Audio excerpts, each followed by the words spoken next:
al Colegio de Licenciados en Administración al respecto. Gracias por la invitación, por la Universidad también César Vallejo, que por intermedio de ellos me invitaron, ¿no? A ver, la idea de estas 2 horas es, si bien cierto tengo acá las diapositivas, pero me gustaría, más que todo, veo que hay bastantes licenciados, amigos por ahí que conozco. O sea, es un tema de conversación, de feedback, ¿no? Mi experiencia más la experiencia de cada uno de ustedes, hacer algo bonito, ¿no? Algo bonito. No quiero hacer un monólogo las 2 horas que tenemos, sino por el contrario, conversar, ¿no? Conversar, ¿no? Ahí tengo algunos casos que a veces rompen el tema de lo que los bancos a veces nos dicen, ¿no? ¿Qué tal? Gracias, Marco, gracias. Saludos para ti también. Entonces, y bueno, en primer lugar, algo de mi CV, pero no lo coloco por un tema de...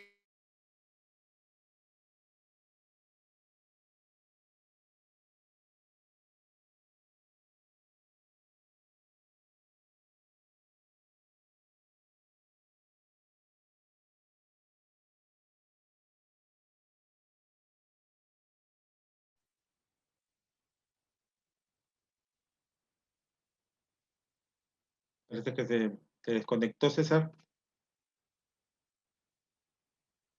pero está en sala.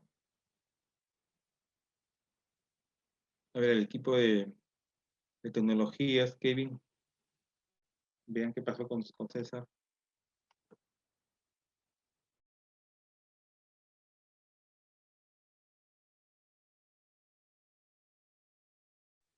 Esperemos un momento, el ponente parece que se desconectó. Estamos tratando de volver a reingresar. No se olviden también que esta conferencia la pueden ver para los que desean, ¿no?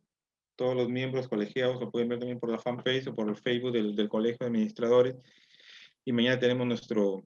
Sí, disculpen que la verdad, Sí, sigue. Telefónica siempre me hace estas jugadas, o me lo hace a primera hora de la mañana o me lo hace en la noche, las disculpas del caso. Les manifestaba hace unos segundos, minutos atrás lo siguiente, que esta información al respecto, dice en el final de la contabilidad, conversando con algunos amigos, decíamos pues que la contabilidad ya hace como 30, 40 años le dan por muertas, pero si uno lee, tuve que comprarme el libro al respecto para poder entender lo que es lo que dice, ¿ya? Y esto tiene en relación con lo que les estaba diciendo de los estudios que he realizado. ¿Por qué? Porque la contabilidad, por ejemplo, que es la base para tomar decisiones, que es el insumo necesario que ustedes necesitan para poder sacar sus ratios financieros, por ejemplo, si es una contabilidad financiera, o en todo caso, si haces una contabilidad de gestión también al respecto, pero es el insumo básico. Y la contabilidad en los últimos años, sobre todo en los 20 últimos años, ha venido cambiando. Ha venido cambiando, ¿por qué? Porque la contabilidad se basa en el registro de los hechos económicos. Es lo que nos enseñaron y es lo que dice, pero esos hechos económicos ahora son cambiantes mucho más rápido al respecto. Entonces, ¿qué es lo que tenemos que hacer? Que la contabilidad esté a la par con el tema de esos hechos económicos. Y entonces, por ejemplo, encontramos, y ustedes como administradores, más que mi persona, que se dedican al tema, por ejemplo, muchos al tema comercial, tenemos el tema de los activos intangibles, por ejemplo. Muchos trabajamos en alguna empresa, por ejemplo, puede ser en P&G, puede ser en empresas locales, que cuando ustedes se van a ver su balance, ese intangible no tiene el valor de mercado. En donde yo trabajé, por ejemplo, ¿ya? Que es una marca de arroz, no voy a decir su nombre, pero es una marca de arroz, ese intangible lo compramos en $50,000. Miren, en la contabilidad está como $50,000. Pero ¿saben cuánto vale ahorita? Debe estar valiendo más o menos, cuando yo salí de la empresa querían pagar 5 millones de dólares, solo el intangible, no les interesaba el tema de los fierros, el terreno, no, el intangible. Yo supongo, yo salí como hace 7 años, 8 años de esa empresa, debe estar valiendo 10 millones de dólares, pero ese valor de ese intangible en el estado financiero no se encuentra. Entonces, ¿qué es lo que uno tiene que hacer como profesional? Por eso es que me interesó eso y llevé el curso de valorización de intangibles, que si bien es cierto, ahorita, acá en el Perú y acá en la región todavía no es muy popular, pero les aseguro que en países del primer mundo el tema de los intangibles es importantísimo. El servicio, el intangible como tal, es muy importante. Y eso ustedes, como les digo, no lo ven en un estado financiero. Entonces, por eso, acá nos decía, la contabilidad actual está muriendo. En el sentido figurativo, podríamos decir que sí. Soy contador, pero la verdad es que tenemos que estar a la par de esos hechos económicos. De igual forma, el tema de, ahorita que estamos en plena pandemia, todo este tema de las empresas farmacéuticas, ¿verdad? El valor de las acciones en la contabilidad, ¿qué es lo que tenemos? En el valor, lo tenemos el valor a valor nominal, lo tenemos, no a valor de mercado. Entonces, y en el valor del mercado, ¿dónde tenemos? Bueno, si tu empresa cotiza en bolsa, vas a tener pues el día a día del movimiento de las acciones. Pero ¿y qué tal si tu empresa no cotiza en bolsa? Entonces, ¿qué tienes que hacer? Así como valoraste tus intangibles, hay que también valorar el tema de las acciones. Hace un par de años, en una empresa que yo asesoro, se compraron y se vendieron acciones, y si tuvieron que hacer la valorización de acciones. El día lunes acaban de comprar una empresa, y cuando ustedes hacen, por ejemplo, reorganizaciones empresariales, que se llama fusiones, escisiones, bloques patrimoniales que se mueven, tienen que ver la equivalencia de las acciones cuando transfieren de un lado a otro. Entonces, eso, por ejemplo, la contabilidad no lo tiene como tal.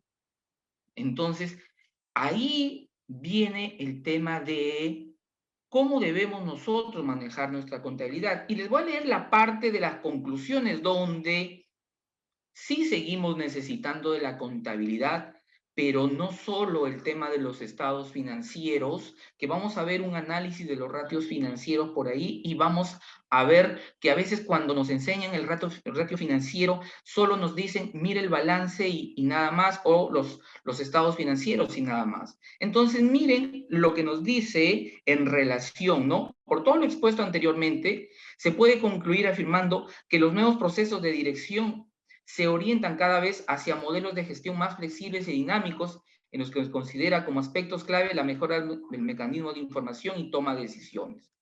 La fiabilidad de información económica y financiera elaborada mediante adecuados sistemas de información proporciona una situación de ventaja con respecto a los competidores. Y acá hay algo importante: nuestra contabilidad, que debe servir para tomar decisiones, que debe servir para determinar los ratios, que debe servir, entre comillas, para proyectar, la hemos tributarizado demasiado. En los últimos 20 años, más o menos desde que la SUNAT empezó con fuerza, la hemos tributarizado. Son pocas las empresas que hacen la contabilidad de acuerdo a normas internacionales de información financiera. Por tanto, su análisis hay que tener bastante cuidado, bastante cuidado. Entonces, ¿qué nos dice? Todo lo anterior no debilita la posición de la información contable, muy al contrario. Para la empresa, la información que se deriva de la contabilidad continúa siendo necesaria y básica para analizar lo ocurrido. Miren el título con las conclusiones, ¿no? O sea, como digo, el título es muy subjetivo, y que alguien lo mira, sí. Sí nos dice que debemos actualizar, sí nos dice adicionalmente, por ejemplo, para la empresa de información que se deriva de la contabilidad continúa siendo necesaria y básica para analizar lo ocurrido en cuanto a ingresos y gastos y resultados. Vamos a sacar nuestros ratios, conocer su situación patrimonial, tengo, me deben, corregir el presente y proyectar el futuro, los presupuestos, las desviaciones. ¿Cuántos de nosotros presupuestamos y analizamos las desviaciones de ese presupuesto? Y además hay que complementarla con otra información extra contable. sobre clientes, mercados, proveedores, competidores, empleados, etc. Muchas de las empresas, señores, cuando hacen el análisis de estados financieros, simplemente no vemos el tema de los clientes, mercados, proveedores y competidores.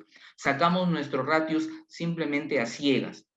Y eso no debería ser. Deberíamos nosotros tener el mix entre la parte contable fuerte con la parte de administración. El administrador, señores, ustedes son, creo que un 80-90% administradores, pocos, creo, ¿cómo se llama? A veces lo toman a la base contable como algo, digamos que un curso que me dé el contador los estados financieros y listo. Pero les digo por la experiencia que tengo, que ustedes deberían, no les digo que hagan la contabilidad, porque ahí, por ejemplo, viene una distorsión de la parte de la universidad. En la universidad se enseña a hacer asientos contables. Yo, la verdad, cuando enseño contabilidad a los administradores, nunca enseño asientos contables, le enseño la lógica contable y cómo eso va a estar centralizado en un estado financiero.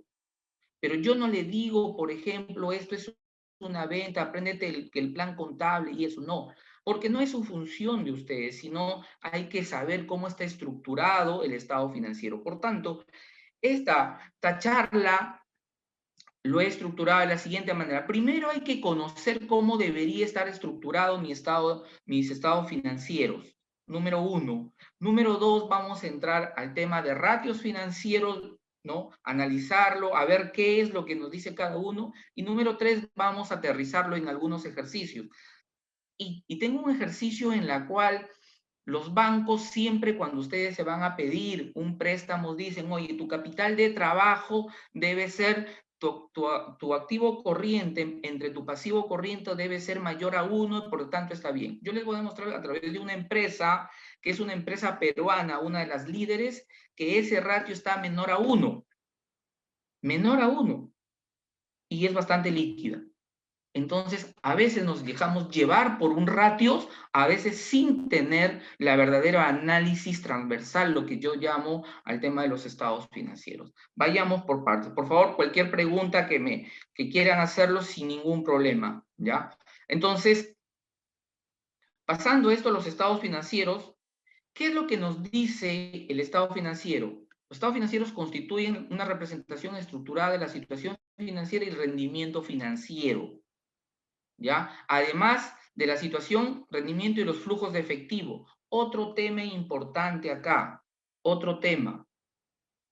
Los flujos de efectivo casi nunca lo solicitan. Los bancos no lo solicitan el flujo de efectivo. Yo siempre pregunto por qué. Porque las empresas quiebran por liquidez, no quiebran por rentabilidad. Eso está determinado. De hecho, que alguien me puede decir que es un mix de ambos. Sí, es cierto, es un mix de ambos. No puedo decir que la rentabilidad no importa, sí importa, pero a veces puede ser rentable y no, y como se dice en el argot, se te cierran el caño y puedes quebrar.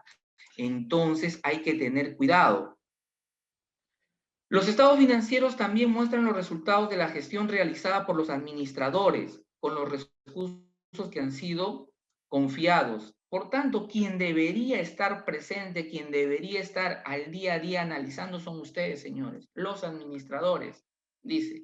Porque a ustedes les dan los recursos, ¿verdad? Y esos recursos hay que saberlo, ver en mi estado de situación financiera, en mi estado de resultados y en mi flujo de efectivo. El cambio de patrimonio también. Si bien es cierto, ese estado financiero acá en Perú no es tan muy, sobre todo en la región, no es muy, o sea, no lo ven. ¿Por qué? Porque normalmente las empresas son empresas familiares. Y esas empresas familiares, ¿qué es lo que pasa? En esas empresas familiares el patrimonio no se mueve porque es el papá con el hijo, los dos primos y tanta cosa, ¿no? Pero en grandes empresas sí. En grandes empresas sí. Y el estado financiero, ¿qué nos dice? Son los activos, pasivos, patrimonios, ingresos y gastos, aportaciones de propietarios y flujos de efectivos. Vamos a ver cómo está estructurado un estado de situación financiera. Y acá les coloco la parte corriente y la parte no corriente. porque todavía a veces el tema no entendemos qué es un estado de situación financiera, qué debería ir acá, qué debería ir acá. Entonces nos dice, está representado por el efectivo equivalente efectivo, inversiones financieros, derechos, activos realizados, activos biológicos y activos no corrientes. Acá están los derechos de la empresa. Y acá hay un tema importante, señores. El estado financiero está estructurado de más líquido a menos líquido. No es como cuando yo pregunto cómo está, no, porque el plan contable está así, no. Esto está estructurado del más líquido. La caja es lo más líquido que pueda haber. De ahí las cuentas por cobrar, porque las cuentas por cobrar, su función nada más es lo que unos tienen que ir a avisar, oye, ¿cuándo me vas a cobrar? ¿Cuándo me vas a pagar? Y listo. Y de ahí viene el inventario. El inventario, para que se haga líquido, ¿qué es lo que necesita? Primero tengo que venderlo, se vuelve una cuenta por cobrar. Y de ahí se vuelve efectivo. Igual el resto de partidas. Y acá el tema, ahorita he tratado de colocar esto, ¿por qué? Porque en la región, señores, hay mucha inversión extranjera, hay mucha inversión chilena, mucha inversión brasileña, mucha inversión americana. ¿Y qué están sembrando? Están sembrando palta, están sembrando arándanos, están sembrando, bueno, y los clásicos, anteriormente piquillo, ¿no? Están sembrando bastante. Yo, por ejemplo, asesoro a una empresa agroexportadora, ¿no? ¿De qué? De palta y de arándano. También se siembra mangos. El fin de semana he ido a Sullana, donde hay una empresa bananera, que son capitales chiclayanos. Entonces, ahí, ¿qué es lo que vamos a apreciar en un estado de situación financiera? Productos agrícolas, lo que se llama un activo biológico. ¿Qué significa eso? Es el fruto, por ejemplo, la planta es el palto, ¿no? Y el frutito es la palta al respecto. Eso tenemos que estar contabilizados también al respecto. Entonces, y acá hay un tema importante. ¿Por qué yo defino lo corriente de lo no corriente? Porque debe estar dentro de los 12 meses, al respecto, ¿ya? Y por tanto, acá tenemos lo no corriente.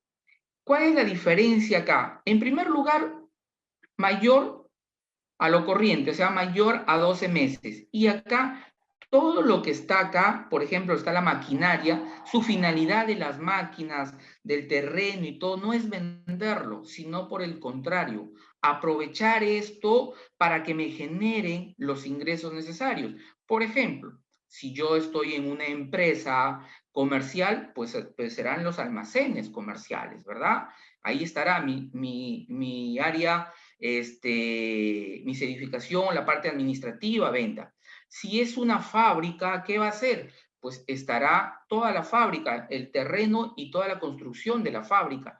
Si es una empresa agrícola, estará el terreno, estará las plantas. Ojo, miren, acá cómo ha cambiado la normatividad en los estados financieros, la normatividad contable. Ahora, una planta es un activo, o sea, voy a tener que reflejarlo acá, tal cual como si fuera cualquier activo, tal cual como si fuera una máquina. Así está ahora, a partir de unos años atrás, está ya determinado a partir del año 2016. Y estas normas en las cuales se basa la contabilidad se siguen cambiando y seguirán cambiando. ¿Y por qué siguen cambiando?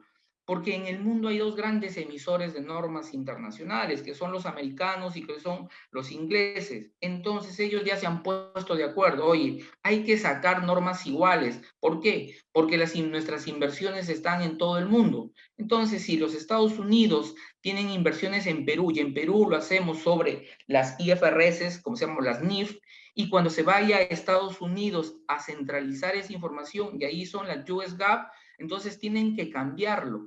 Para evitar eso, están sacando un juego de normas iguales. Entonces, en la parte no corriente están todas las inversiones que van a ayudar a que, si es la comercial, pues a la comercialización de los productos. Si esa producción, bueno, acá voy a comprar materia prima que está en la parte de los inventarios, lo voy a procesar en todos mis equipos de acá y lo voy a vender y voy a generar una cuenta por cobrar y automáticamente caja.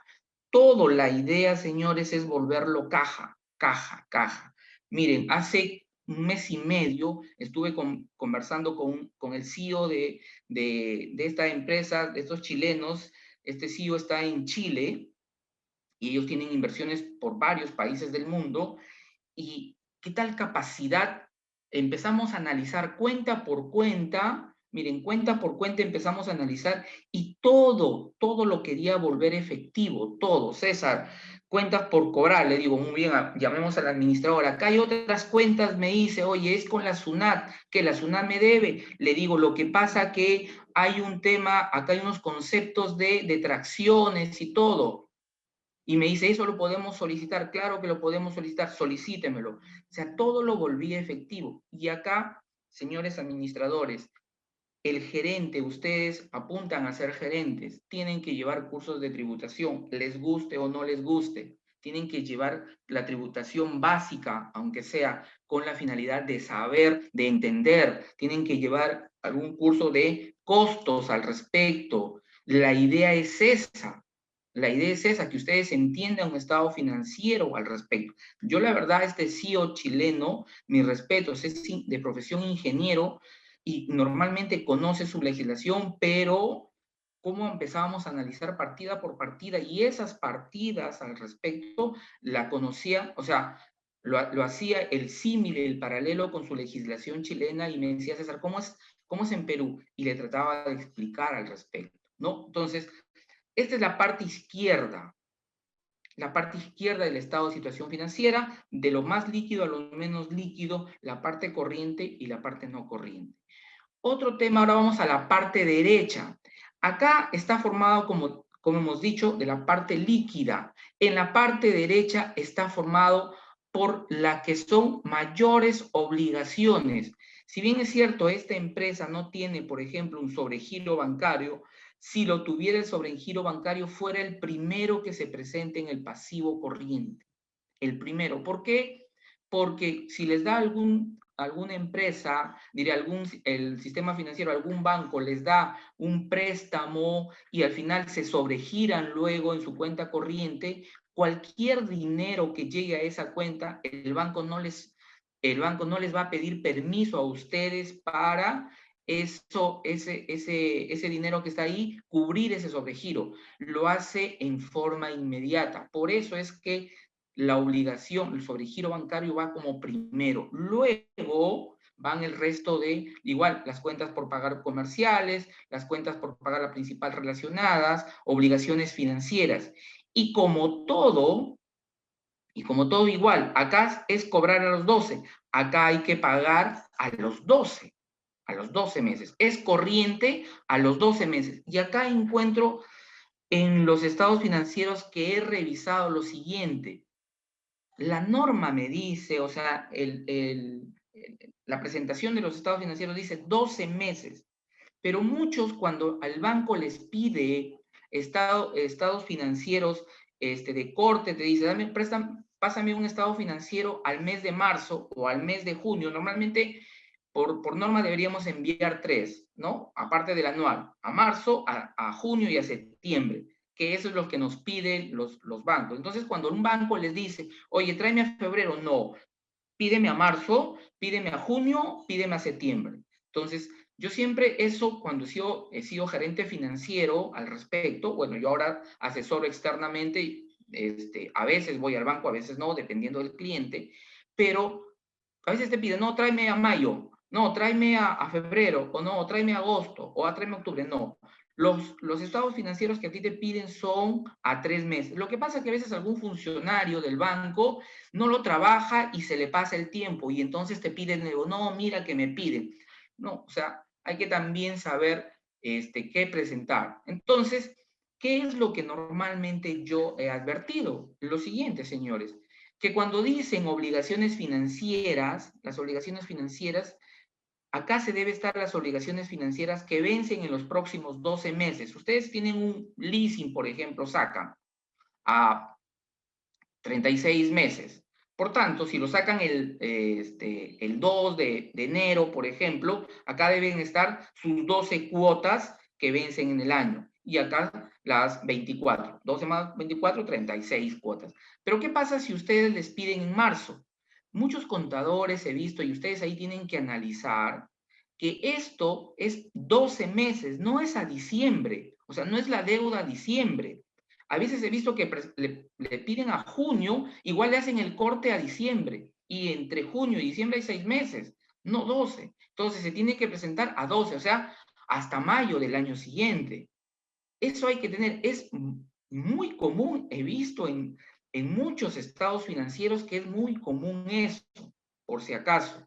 Y ahí empiezan los problemas con el banco y todo, que el banco te dice, oye, pero tu parte corriente de la vez pasada, que ya pagaste y todo. No, hay que saber separar en la parte corriente. También nos dice que si ustedes tienen la intención de pagar algo que está en no corriente, o sea, lo que no está en no corriente, en el corto plazo, lo clasifiquen como corriente. Eso también nos dice al respecto, ¿no? Pocos lo hacen, pero hay que agregar. Lo que pasa es que si ustedes colocan al respecto del no corriente al corriente y sacan su ratio de capital de trabajo o rotación al respecto, puede que les salga negativo y el banco se asusta. Yo la verdad no sé por qué se asusta el banco. Yo siempre he ido al banco y le digo, pero si yo vengo a pedirte plata es porque no tengo capital de trabajo. O sea, es sencillo. No, pero acá mi ratio, entonces le digo, oye, no tiene nada que ver, o sea, lee el estado financiero en forma conjunta. No sé si hay algún chico que trabaja en alguna caja, en un banco y tanta cosa, pero lo que voy a decir a veces suena un poquito duro, pero es la verdad. Ahorita se han automatizado demasiado con el sistema. O sea, ¿qué piden? Los estados financieros lo ingresan y el mismo sistema te dice oye, este ratio está mal y tanta cosa. Y entonces, ¿qué hace el analista y todo? Lo único que hace es lo pasa a un email y lo envía. Y entonces empiezan las demoras del caso. Yo tuve un sectorista, la verdad que aprendí mucho por allá fines de los 2000, ¿no? Del banco de crédito. Con él nos sentábamos, o sea, él no solo se dejaba de llevar de la computadora que le decía. Él me decía, primero, lo que me dice la computadora, yo lo respondo y solo te dejo 2, 3 preguntas. No, ahora, cuando me llaman, me dicen, César, mira, el banco ha enviado 10 preguntas. Ha enviado 8 preguntas, 12 preguntas, ¿no? Y ahorita están empezando a analizar, lo más curioso es que van a empezar a analizar el 20 con el 19. Van a hacer los comparativos. Y la verdad, no sé cómo podrían hacer un comparativo del 20 con el 19, siendo el 20 recontra típico. Y el 21 parece que vamos a seguir en el mismo lado, ¿no? Entonces, eso hay que tenerlo, ¿cómo se llama? Establecido. Y finalmente, el tema del patrimonio. Acá está el capital social, la reserva, los resultados acumulados al respecto, ¿no? ¿Alguna pregunta hasta acá, chicos, del estado de situación financiera? Me interesa que pregunten este tema. O si no, sigo con con el estado de resultados. Muy bien. Vamos al estado de resultados. Otro tema que he visto en el estado de resultados siempre, que he visto, y acabo de verlo en una empresa que la verdad es una agroexportadora. El estado de resultados está formado por las ventas y mi costo. Y en las ventas son los ingresos por venta de bienes, prestación de servicios, determinados, ¿por qué? Por la actividad principal. La actividad principal, señores, sí tiene que ser la venta. Si yo me dedico a vender y a comprar arroz, por tanto, mis ventas serán las ventas de arroz y su costo del arroz. Si yo me dedico a televisores, va a ser televisores. Si yo me dedico a exportar, a vender mangos, serán los mangos. Si yo me dedico a vender carros, serán los carros. ¿ya? Pero siempre hay una asociación de ingresos con costos y encuentro estados financieros, el que he encontrado recién 2 años, ventas cero, costo 900.000, año 2019. 2020, el preliminar, ventas cero, costo 2 millones y tanto. Yo la verdad, de primera intención dije, o sea, no lo ha hecho. No lo ha hecho un contador. O sea, no ha debido hacer, porque ese es principio básico. Esta parte, señores, esta parte de acá, a nivel de utilidad bruta, no hay ingresos sin costos y costos sin ingresos. O sea, no podemos nosotros decir, he vendido y no tengo costo, o tengo costo y no tengo ingresos, pero encuentro, y lo encontraba hace una semana. O sea, la verdad que eso ya no debería darse.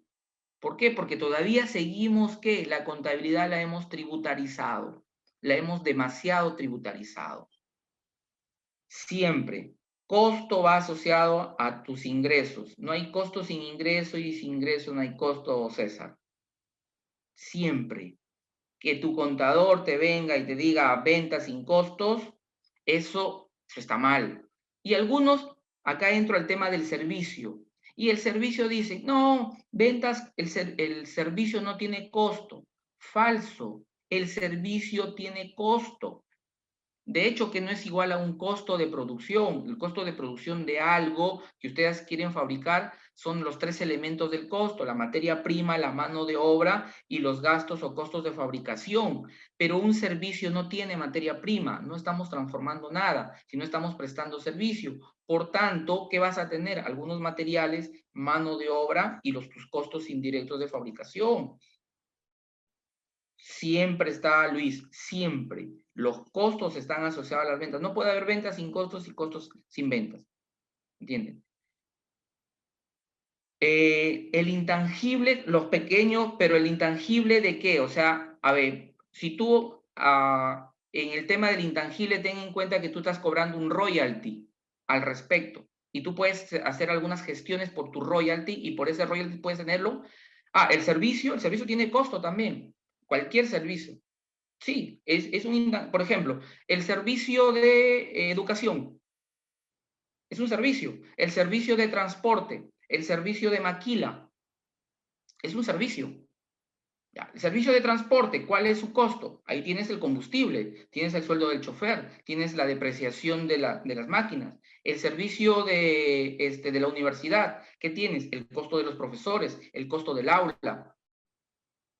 Esos son costos, siempre. O sea, todo servicio tiene, aunque pequeñito tiene, siempre va a tener. Los activos son costos dependiendo. El costo, cuando tú lo adquieres, está dentro de un activo. O sea, está dentro del estado de situación financiera. Por ejemplo, acá, vamos al inventario. Si yo compro mercadería y digo mi costo de adquisición mientras lo compre, está acá. Ese costo es un activo. El día que yo lo venda, se vuelve gasto. Está acá. Y se identifica como gasto de venta. Por eso, el costo de venta es reconocido como gasto durante el periodo. Ustedes que compren mercadería, por ejemplo, ¿ya? El concepto más amplio es el pago personal, planilla es costo-gasto. ¿Planilla de qué? ¿De qué personal? Si es de planilla, por ejemplo, planilla en general. No, es que tenemos que determinar, por ejemplo, a ver, en educación, en la universidad. En la universidad, el sueldo de la planilla del profesor es costo del servicio. La administradora de la universidad es gasto. En una empresa de transporte, la planilla del chofer es costo del servicio. La administradora o el contador de esa empresa de transporte es gasto. Muchas veces tratamos de generalizar. Los libros, ¿el gasto está relacionado con una inversión? No, en todo caso el costo está relacionado con una inversión porque el gasto no necesariamente me genera un ingreso. No necesariamente. Tú haces publicidad, por ejemplo, es un gasto, ¿verdad? No necesariamente porque yo haga una super publicidad voy a tener las ventas. En cambio, si tú compras algo, una mercadería para venderlo, ahí estás invirtiendo algo y eso sí tienes el término de generar un beneficio económico, se llama, ¿no? O sea, tienes la posibilidad de generar un beneficio económico, a menos que esa mercadería se te malogre. Pero cuando tú lo compras, sí tiene la perspectiva de generar un beneficio económico. En cambio, si tú pagas una publicidad, esa publicidad no te garantiza, porque puede que la publicidad esté mal dirigida y ustedes ahí conocen más que yo, ¿no? Esa publicidad está mal dirigida, por tanto no vas a generar los ingresos necesarios. ¿Entiendes? Entonces hay que diferenciar el tema de costo y gasto mucho. Y les digo esto por lo siguiente.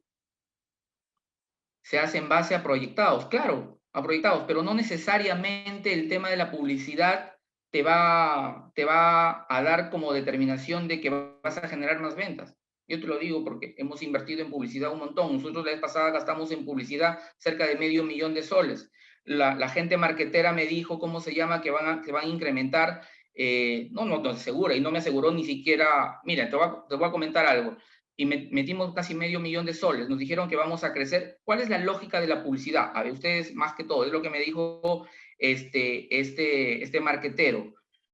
Si ustedes están vendiendo 100, por ejemplo, y quieren lanzan una publicidad, vas a llegar a un pico, ¿verdad? Vamos a utilizar Entonces, ¿cuál es la lógica de la publicidad? Hasta donde tengo entendido y corríjame. Ustedes están vendiendo así, por ejemplo. De hecho, que no son así, ¿no? Ustedes lanzan una publicidad. ¿Qué es lo que va a pasar?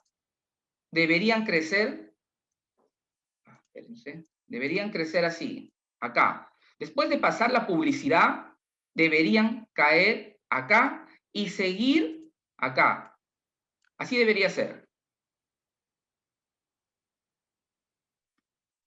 Si no solo sus costos, sino sus gastos también.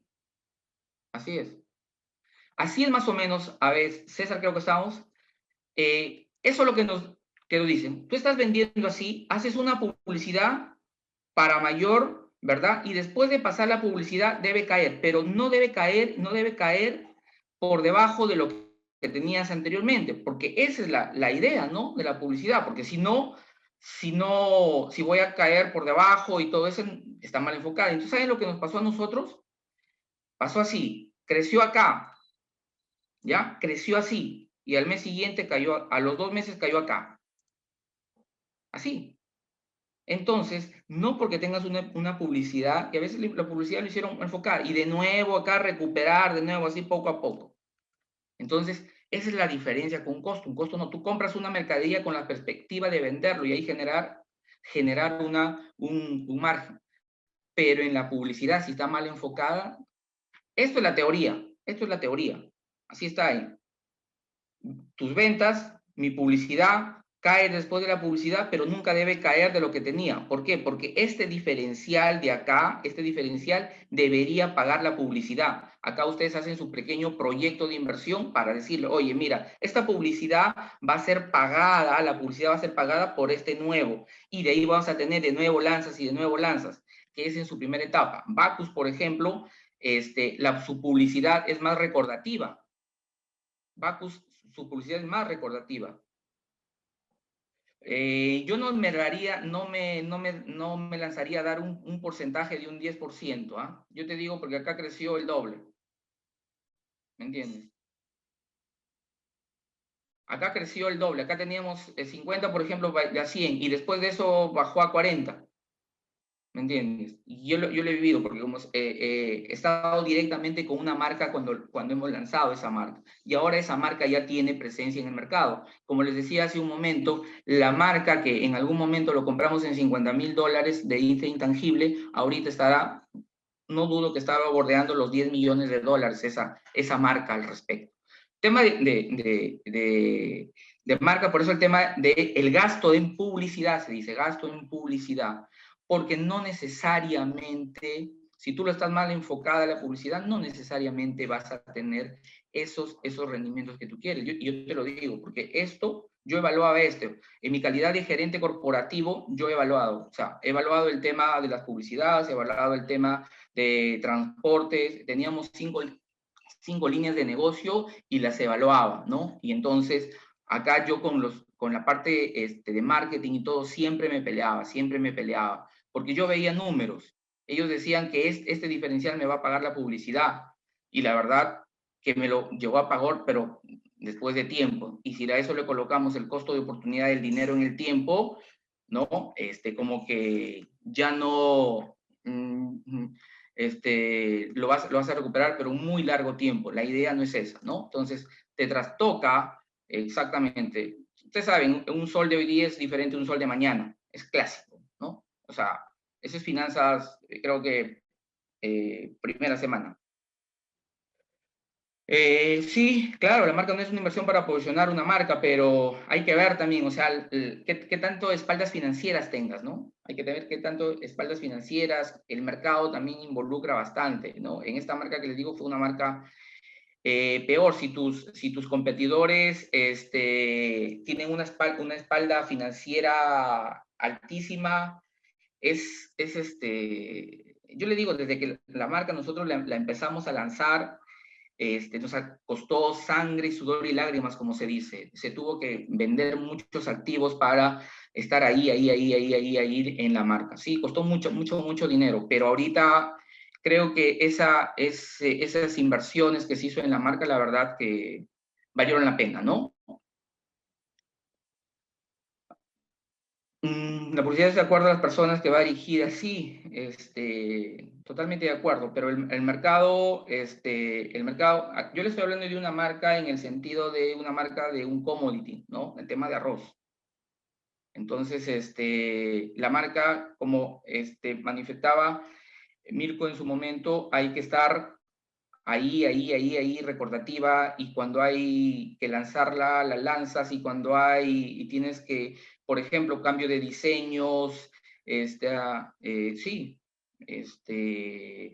cambio de diseños, el color, la posición, o sea, es un mundo muy, muy interesante. Yo he estado ahí desde, ojo, a mí no me han contado, ahí no lo he leído en un libro, no, o sea, yo he estado desde que, por último, tuvimos que nosotros buscar una compañía colombiana al respecto. ¿Por qué? Porque hay las pocas compañías que hay acá en el Perú, prácticamente le tienen a las líderes, ¿no? Entonces, como que un tema de recelo, mejor buscamos un tema de compañía colombiana, ¿no? Al respecto. Y de paso que la colombiana también entraba y veía. Entonces, todo un tema, ¿no? Entrar a supermercados, por ejemplo, cuesta un montón.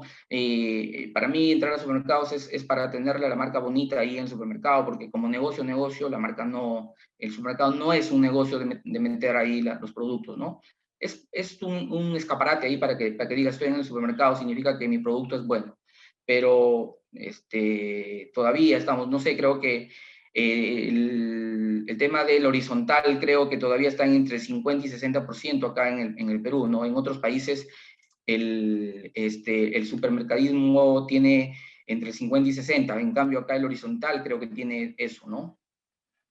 No es que no estuvo bien hecha, te lo aseguro que se fueron a los mejorcitos, ¿ah? Fueron a los mejorcitos la investigación del mercado. ¿Para qué? Se fueron a los mejores del mercado. Pero el tema es las espaldas financieras. A ver, en tiempos va a ser del mercado, va a ser del producto, a qué mercado, o sea, ahí es todo un tema. Y yo te digo, mira, el que nos asesoró, en el tema de mercado fue el que lanzó Leche Anchor en los años 90. No sé si se acuerdan, creo que hay gente joven que no se acuerda, pero el que nos asesoró fue el que, claro, Anchor, ya, ese marquetero nos asesoró, y Anchor, o sea, es una marca que estuvo en el mercado muchos años posesionada y tanta cosa, ya, fue el mismo marquetero, de él aprendí un montón, por ejemplo. Exactamente, mira, ya, ese mismo marquetero de Leche Anchor fue el que nos asesoró. ¿ya? Es el que nos asesoró al respecto en este tema. Y conmigo trabajaba. Sí, esta persona tiene mucha, y acá le voy a decir que me gustaba, por ejemplo, es uno de los pocos marqueteros, de los varios marqueteros que yo he conocido que utilizaba bastante los estados financieros. Los otros marqueteros no utilizaban los estados financieros. Esta persona, por ejemplo, no este estado financiero, hay otro estado financiero interno que se llama de margen de contribución. Claro, ya, entonces, son la persona, gente, pues, y me ganaba un montón de dinero, aparte de ganar el fijo, ganaba el variable, ¿no? Bueno, vamos un poco adelantándonos porque si no ya vamos a terminar. Entonces, el estado de resultados, para terminar, no hay costo, ojo, costo de ventas, ¿ah? El costo de ventas con de ingresos no hay sin costo. Los gastos están por acá, están en otro rubro, ¿ah? Los gastos de administración y gastos de venta están en otro rubro. Y los gastos financieros están en otro rubro, por si acaso. Está estructurado prácticamente en utilidad bruta, ingresos menos mis costos. Yo compro para vender, yo compro materia prima para producir acá. De ahí está el apoyo de la empresa. El apoyo de la empresa son la parte administrativa o la parte de venta. Y finalmente tenemos el tema de los gastos financieros que sirve para el apalancamiento de las inversiones al respecto, ¿no? Así está estructurado un estado de resultados. Y el estado de cambio sin patrimonio es prácticamente los que ustedes al respecto, el movimiento de su capital al respecto. Normalmente en las empresas de acá de la región, pues ese es el capital y las utilidades o los dividendos por pagar, no hay más. Pero si ustedes en empresas pues americanas, esto es tiene un gran movimiento, ¿no? Muchos cotizan en bolsa, ¿no? Muchas cotizan en bolsa. Y el estado de flujo de efectivo, este es un estado que la verdad, cuando yo pregunto al tema de, y tenido alumnos, porque dicto en la maestría de la USAT, y les digo, y he tenido algunos estudiantes que son sectoristas o todo, le digo, ¿y por qué no piden? Las utilidades es el rendimiento del ejercicio. Ojo, las utilidades es diferente que el tema del flujo de caja. El flujo de caja es diferente. Acá muchos los confunden la rentabilidad, lo de acá, la rentabilidad, ¿no? Los resultados con el flujo de caja. Normalmente dicen, oye, has sacado utilidad y algunos empresarios te dicen, pero no tengo plata. Pero ¿y eso qué tiene? No tiene nada que ver. Una cosa es el flujo de caja y otra cosa es la rentabilidad del negocio. El flujo de caja es cuánto cobras y cuánto tú pagas. Y acá lo vamos a ver. Este flujo de caja, la verdad, es el que, de todos los estados financieros, es el que me gusta más. ¿Por qué? Y el que menos se utiliza. ¿Por qué? Porque acá me dice cómo voy al respecto con mis cobros y pagos. ¿Cuánto he cobrado de mis ventas? Acá me dice, ¿cuánto he cobrado de mis ventas y cuánto he pagado? Por ejemplo, acá tengo, en el 2014 tengo pues un flujo de caja a nivel operativo de la operación del negocio positivo en 5 millones y al año siguiente tengo 6 millones. Prácticamente el historial de la empresa es el estado de situación financiera. Ese es el historial. Si tú quieres saber el historial de la empresa, es el estado de situación financiera. El estado de resultado es la historia del último año. Y el flujo de efectivo es el movimiento del último año. ¿Ya? El historial es el estado de situación financiera. Ahí está, desde que tú iniciaste tu negocio hasta la fecha que tú hagas el corte. O sea, si tu empresa empezó el 2015 y vas a cerrar estados financieros al 2020, desde el 2015 hasta el 2020 es el estado de situación financiera. Tu estado de resultado solo te refleja el rendimiento del año 2020 y el estado de flujo de efectivo también del 2000. Y miren acá, entonces ustedes pueden ver qué pasó. Dejé de cobrar, pasé de 65 millones que cobré en el 2014 a 55 millones. Son 10 millones prácticamente menos. En mis pagos proveedores están más o menos por ahí, pero adicionalmente pagué mayores remuneraciones y beneficios sociales. Todo esto dio para que me salga mi caja Mi caja, entre la actividad de operación, negativa. Y entonces ustedes pueden analizar esto como administradores. ¿Qué pasó acá? ¿Qué pasó? ¿Por qué de un año a otro he bajado 10 millones en mis cobranzas? ¿Me entienden? Automáticamente. O sea, esto les dice a luces al respecto algo. ¿Qué más te dice? Tengo mis actividades de inversión. Oye, he adquirido adquisiciones en terrenos, miren, ha salido 29 millones. Entonces, miren cómo va. En este año he tenido 5 millones de, exactamente, entre comillas, negativo, ¿no? Porque la caja nunca puede ser negativo. Nadie puede decir, si tengo 10 soles, si tú tienes 10 soles, yo no te puedo decir dame 11, porque tienes 10 nomás, sino que a nivel de presentación se separa. Al final, siempre el saldo de la caja tiene que ser positivo, siempre, o mínimo 0, ¿ya? Entonces, ¿pero qué me está diciendo acá? ¿Qué me está diciendo esto? Que, por ejemplo, acá tengo 5 millones por mis actividades de operación. Estos 5 millones ha servido también para yo comprar, ¿verdad? Para comprar. Adicionalmente, he recibido préstamos, acá, los préstamos, ¿no? He recibido préstamos y a la vez he pagado préstamos. Esto me ha dado una caja positiva de 6 millones. Pero ¿qué es lo que pasa al año siguiente? Mis actividades de operación, acá tengo que averiguar qué pasó acá, son 10 millones menos, pero es seguir invirtiendo. Pero esta inversión he tenido que con alguien, o una institución financiera, o el mismo empresario aportar. No ha salido plata de acá de mis actividades de operación, y acá sigo teniendo mis actividades de inversión en negativo. Entonces, ¿a dónde he tenido que recurrir? He tenido que recurrir a mis actividades de financiamiento. Y acá he pagado 107 millones, pero me han prestado 136 millones y me da un flujo de efectivo proveniente de mis actividades de financiamiento de 28 millones. Estos 28 millones ha servido para cubrir esta parte, pero no cubro lo de acá. Entonces, ¿esto con qué lo he cubierto? Con mi saldo inicial de mi flujo del año anterior. Y al final me queda una caja de 387 mil soles.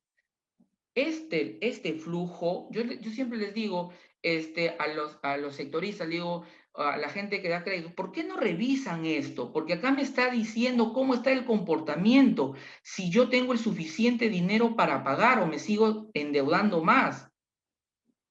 Pero la verdad no sé por qué. La verdad no sé por qué. Yo siempre empiezo con un estado de flujo efectivo y de acá ya me voy a los siguientes ratios con la finalidad de poder analizar mucho más al detalle. Acá voy a analizar, oye, ¿qué pasó? Puede que mis ventas hayan caído, ¿verdad? Y por tanto he cobrado menos. Ya me voy al estado de resultados, pero acá tengo un panorama de mi dinero. Lo que le interesa al inversionista es dinero. O sea, si tú prestas plata, quieres que te devuelvan la plata. Es lo mínimo con tus intereses. Entonces, acá vemos que este año, pues, simplemente no ha sido el tema, ojo, a nivel de financiamiento. Puede que el año 2016, 2017 de nuevo se haya recuperado, pero acá tenemos que analizar. Entonces, para mí este estado de situación, ¿por qué me he centralizado un poquito más en esto? Por la sencilla razón de que pocos, ¿a qué te refieres el factor peste, César? Ten en cuenta que este es 2015,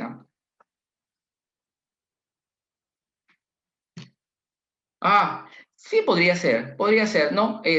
Lo que pasa que acá, y ese es otro tema que a veces evaluamos sin mirar. Acá lo que tenemos que ver que es nuestros informes de auditoría, ¿no? Nuestros informes de auditoría tenemos que ver el motivo y ahí nos van a explicar mayor, ¿no? Pero de una primera intención estamos viendo que no he cobrado lo suficiente para pagar mis actividades operativas, he seguido invirtiendo.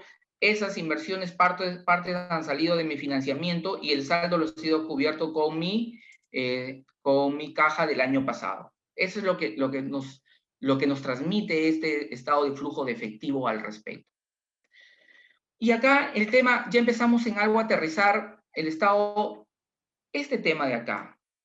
A veces nosotros cuando hacemos el análisis de los estados financieros solo nos vamos a los ratios y ahí morimos en los ratios. Y miren, el tema de los ratios es una partecita al respecto.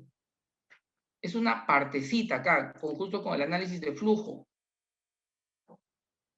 ¿Me entienden? Es una partecita, pero a veces nosotros pensamos que el análisis de estados financieros está centralizado exclusivamente acá. Exclusivamente acá. Y eso no es cierto. Eso no es cierto. Hay que conocer, ustedes en esta parte son campeones. Conocer la empresa, fortalezas, debilidades, oportunidades, amenazas, estrategias, ¿verdad? Esto ustedes son campeones, hay que conocerlo bien. El que quiere analizar ratio hay que conocer esto, porque esto redunda en lo de acá. Y está en línea lo que nos decía el libro, o sea, el libro es un nombre bastante subjetivo al respecto. ¿Qué más nos dice? Comprende estados financieros, partida de los informes y sus correctos significados, principios contables, aplicación de normas, fiabilidad, normas de evaluación. Y acá no es porque sea contador, señores, un cursito a veces de saber las principales normas, cómo está estructurado un estado de situación, sí. ¿Por qué les digo? Porque a veces una mala clasificación en los estados financieros y a veces el contador trabaja tributariamente. Por tanto, pueden tomar decisiones erróneas. Miren, cuando llevé la primera vez por allá por fines del año 2006, 2007, mi especialización en finanzas en la Universidad de Piura, justo venía una profesora del IES Business School. El IES, pues, prácticamente es es el Harvard para Latinoamérica o para Iberoamérica, ¿no? Es el Harvard, o sea, quien estudia en IES, la verdad, eso tiene peso, ¿verdad? Tiene peso. Y entonces viene a hacernos el análisis de estados financieros y o sea, hace 15 años atrás, 14 años atrás, dijo que ya no se necesitaba contador. ¿Por qué? Porque ahorita los estados financieros son con un buen sistema salen los estados financieros. Y recuerdo que presentó sus estados financieros y le encontré como 3, 4 errores, pero a nivel de normas de contabilidad. Le dije, eso es hecho por un sistema. Me dijo, sí. Le digo, sí, porque tiene errores, le digo. Hasta ahorita el sistema no piensa. ¿Me entiendes? No piensa. O sea, si no lo alimento bien, me va a dar cualquier cosa. Entonces, a veces es errado decir que porque tengo un buen sistema voy a tener. No, si ustedes lo alimentan mal, y entonces vamos a tener problemas. Para hacer el análisis de estados financieros, señores, ¿qué tenemos que tener? Tenemos que tener, vamos a ver, vamos a ver por acá. Conocer a la empresa. ¿Qué significa conocer a la empresa? Fortalezas, oportunidades, estrategias futuras, amenazas y debilidades. Básico para nosotros analizar. Yo no puedo irme a analizar un estado financiero así alegremente y decir ratio mayor a 1 está bien, ratio exactamente. FODA. Y alegremente decir, ¿sabes qué? Mayor a 1 está bien, menor a 1, que es que la mayoría de libros a veces lo encontramos y a veces en la universidad nos dicen que eso, la verdad, no comparto eso. ¿Por qué? Porque es sacar nada más dividir dos números y no necesitas estudiar para sacar dos números al respecto. Entonces, ¿qué conocer? La organización, el objetivo, la estructura jurídica, estilo de dirección, la planificación, económico o financiero, situación financiera, resultados, costos y márgenes, crecimientos, presupuestos, marketing, ustedes, mercado, competencia, precios, productos, publicidad, distribución, producción, tecnología, investigación, productividad, calidad, capital humano. Miren, todo, o sea, para analizar un estado financiero hay que conocer la empresa. Si no conozco la empresa, voy a dar mayor a 1, menor a 1. Ya, ¿cuánto es tu ROE? ¿Cuánto es tu ROI? ¿Cuánto es tu apalancamiento? Todo eso lo voy a decir así alegremente. ¿Qué tal si estamos en una empresa en la cual recién inicia sus actividades? Y es una empresa agrícola, por tanto, todo va a ser inversión, inversión, inversión, inversión, inversión, inversión. Y vas a tener pérdida, pérdida, pérdida. O sea, tú puedes decir alegremente, oye, ¿esa empresa está mal? No, porque está en ese proceso. Una cosa es una empresa comercial, que los primeros meses pueden estar. Y por último, a veces en el primer año. Pero a veces los bancos te dicen, oye, no, ¿sabes qué? Estás mal. Sí, pues porque recién empezado el negocio, ¿no? Recién empezado. Entonces, no conocen a la empresa. Entonces, y a veces lanzamos esos datos así nada más. Hay que conocerlo, hay que conocer.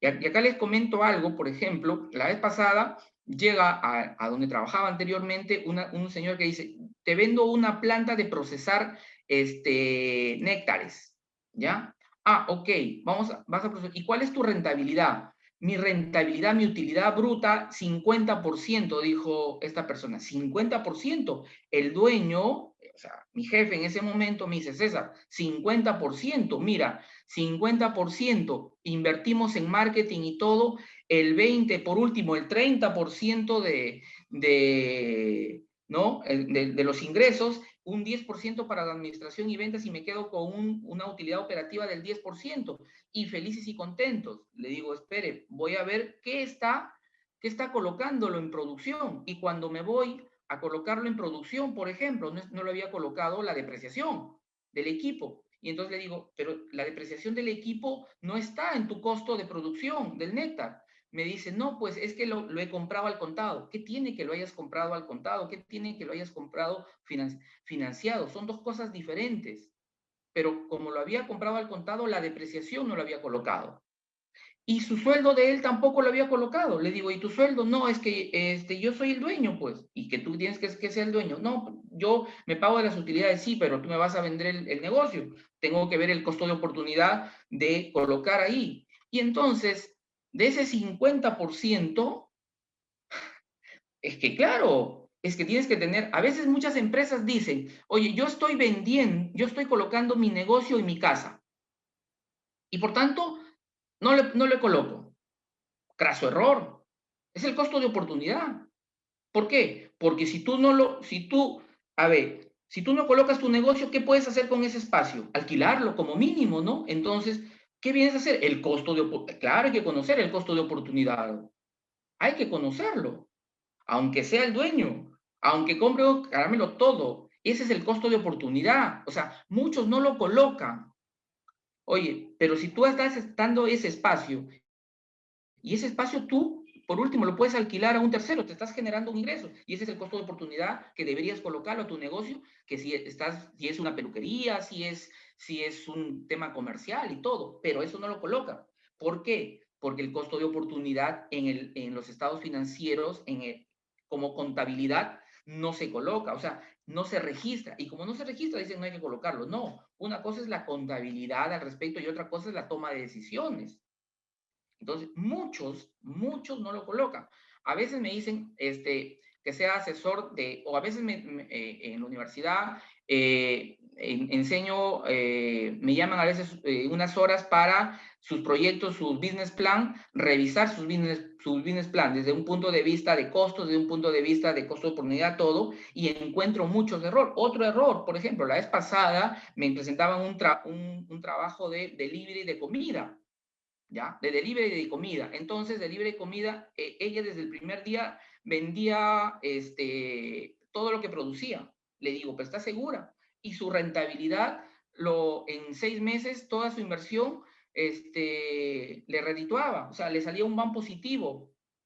Entonces le digo, oye, mira, ¿cuánto es tu inversión? 30,000. Yo, si gustas, le digo, si en 6 meses me vas a dar todo y a partir de ahí voy a ser millonario, te pongo 20,000. Ahorita me endeudo con el banco al 8 o 10% y tú me dices que tienes una rentabilidad del 30, 40%, negocio redondo. ¿Por qué? ¿Qué no estaba tomando? No estaba tomando el costo de oportunidad de local, no estaba tomando el tema que todo lo que tú produzcas no lo vas a vender, ahí tienes una merma de por medio y tanta cosa. Al final, con todos esos datos, la inversión no era los 6 meses, sino era más o menos 2 años, 2 puntos de algo. Se volvió más realista. Entonces, a veces cuando nosotros nos empezamos a lanzar para hacer, no somos realistas.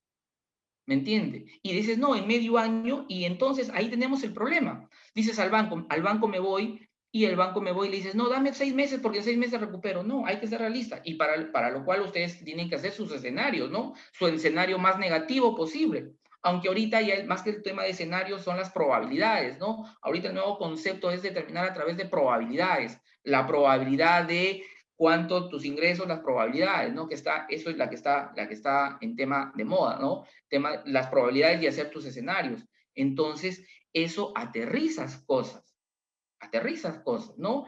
A veces yo veo unos proyectos, la verdad, bien, bien bonitos y tanta cosa, pero cuando empiezas a revisarlo, el tema de la producción, cuando empiezas a revisar sus estados financieros, cuando empiezas a revisar el marketing, lo veo parcialmente porque no soy especialista en marketing, ¿no? Pero algo he aprendido con estas personas de marketing, entonces les digo al respecto, ¿no? Entonces, eso es conocer a la empresa, conocer el negocio. Muchos, la verdad, no colocan y al final, pues por eso dicen que en el primer año, pues el 90% de los negocios fracasan, ¿no? El 90% es altísimo, porque a veces no hacen, no estructuran bien, no conocen y sus estados financieros no es. Entonces, yo cuando me llaman, sí, a muchos negocios les aterrizo, ¿no? Entonces, conocer a la empresa básico para que ustedes puedan, sí o sí, si van a empezar su negocio, para que empiece un negocio, y si ya está su negocio, como llamamos los contadores, empresa en marcha, muy bien, salir adelante, ¿no? Entonces, sí les sugiero, les digo, y no es porque sea contador, disculpen, ¿ah? No es porque sea contador, pero sí deberían llevar un cursito, por ejemplo, básico de tributación, básico. Deberían llevar un cursito de normas, o sea, las normas de contabilidad están cambiando. Miren, acabo de terminar la especialización de finanzas en la uni y el profesor ingeniero manejaba normas internacionales. ¿Por qué? Porque él nos decía, él es especialista en proyectos de inversión y en proyectos de inversión al respecto me dice, tengo que conocer las normas internacionales. Ahorita la contabilidad está que se vuelve más financiera, mucho más financiera. O sea, ya no es el clásico como me enseñaron a mí 25 años, ya no, ya. Ahorita hay un valor razonable, como veíamos al inicio, hay que determinar el valor del intangible, hay que determinar el valor de la empresa, hay que determinar el valor de las acciones. Se ha vuelto mucho más financiera y se seguirá siendo más financiera. ¿Por qué? Porque tiene que estar a la par por los hechos económicos y la economía que se va está a 2, 3 pasos más adelantados. Y no sé si se acuerdan ustedes de la crisis del 2008, ¿no? De la burbuja inmobiliaria. Me acuerdo que en ese momento estaba Kuczynski hablando y ustedes pueden revisar en los periódicos de esa época cuando dijo, uno de los problemas de la burbuja inmobiliaria, ¿qué fue? Fue la contabilidad. Fue la contabilidad. Y yo soy contador y fue la contabilidad. ¿Por qué? Porque no estaba reflejando los hechos económicos en su momento. Y simplemente pues se generó toda esa burbuja al respecto. Entonces, para que no suceda eso, la contabilidad tiene que estar mucho más acorde. Por eso es que ha cambiado la lógica. ¿Ya? Entonces, ¿qué debemos comprender los estados financieros? Partida de los informes y sus correctos significados, aplicación de nuevas normas, normas de evaluación, importantísimo. ¿Por qué? Normas de evaluación. Porque acá ahorita un inmueble se puede sobrevalorar o puede subvaluar. Entonces hay que tener cuidado en eso para reflejar en mis estados financieros. ¿Me entiende? Para reflejar en mis estados financieros. Diferencias sectoriales y tamaño de la empresa, principios y normas contables, fiabilidad de los datos, grupos de empresa, fiabilidad de los datos. Les decía esto que es importante, señores, ¿por qué? Por la sencilla razón de que la contabilidad se ha tributarizado demasiado. La mayoría de mis colegas hacen contabilidad para pagar impuestos. Y la contabilidad para pagar impuestos no me sirve para tomar decisiones. ¿Por qué? Porque a veces los dueños tampoco toman decisiones sobre la base de la contabilidad. Y hay que llevar nuestra contabilidad. Es la única forma para ver si estamos ganando o no. A veces muchos se dejan llevar porque tienes dinero, porque hay plata, simplemente sigues adelante. Caso contrario, no. El análisis vertical, el análisis horizontal, los ratios. Miren, los ratios vienen después todavía. Si no conozco a la empresa y no conozco eso, cómo está, los ratios vienen luego. Sobre esa base sí hay que ya estructurar. Por ejemplo, debe ser una estructura comercial, más o menos, ¿no? Una estructura ideal de un estado de situación financiera de una empresa comercial, ¿no? ¿Qué significa acá? Acá, miren, esto me da un panorama, es cuando ustedes se van, por ejemplo, al médico y el médico le dice, doctor, me duele esto, ¿y qué les dice el médico? Mira, anda, sácate análisis. Ya, muy bien. Nosotros, en mi caso como contador, yo presento los estados financieros acá. Este es el análisis para leerlo. Entonces, esto debería ser una estructura, no les digo así al 100% a rajatabla, no hay nada a rajatabla, pero deberíamos tener, por ejemplo, el pasivo corriente, que me dice que el pasivo corriente debería cubrir todo el tema de, este es el origen de los fondos y esta es la aplicación de los fondos, ¿no? Si yo tengo acá, me endeudé, préstamos y todo debería estar en caja, cuentas por cobrar, existencias. Y mi activo fijo, como es de largo plazo, porque esto me va a generar ingresos a largo plazo, debería estar manejado con el pasivo no corriente, el patrimonio. Esto es lo ideal, entre comillas, dijéramos, ¿no? Lo ideal. Pasivo corriente con caja. ¿Y dónde qué vemos? Que las cuentas por cobrar es un rubro importante y el activo fijo no tanto. Pero ¿qué es lo que pasa en una empresa industrial? El activo fijo es un rubro importante, pero seguimos manteniendo eso del pasivo no corriente y el patrimonio. Solo el pasivo corriente sigue, pero acá debería ser lo más pequeño, ¿me entienden? Miren uno y otro. Entonces, el problema viene cuando tu pasivo corriente llega hasta acá, por ejemplo, ¿no? Vamos a la pizarra de nuevo. Entonces, ¿cuál es el problema? Ustedes tienen acá estado de situación financiera.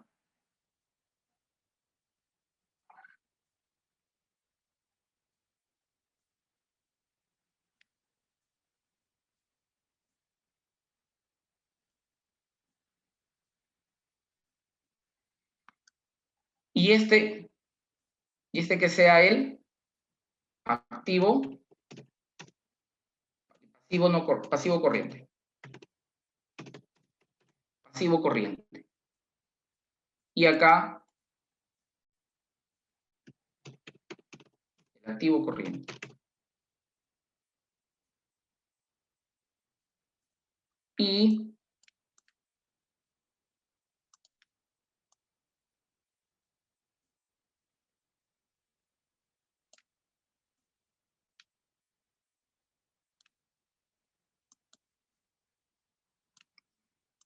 Y ahí tenemos, y acá tenemos el activo no corriente.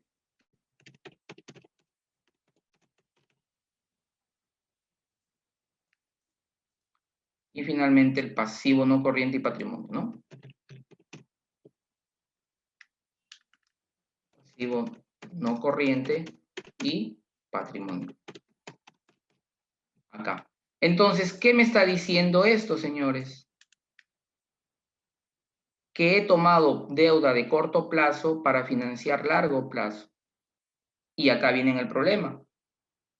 Porque el rendimiento de acá de esto es de largo plazo. O sea, este activo, por ejemplo, si es una máquina no me va a rentabilizar su valor en un mes ni en un año, me va a rentabilizar en el tiempo. Si yo me dedico a transportes, y acá están mis activos, y el transporte y un camión me cuesta $100,000, ¿verdad? $100,000 al respecto, y yo por el apuro saqué como parte de eso, de esos $100,000, por ejemplo, saqué pues $30,000 acá como pasivo corriente, ¿no? Lo financié acá, entonces, ¿acá qué significa? Dijimos que lo voy a pagar dentro de un año.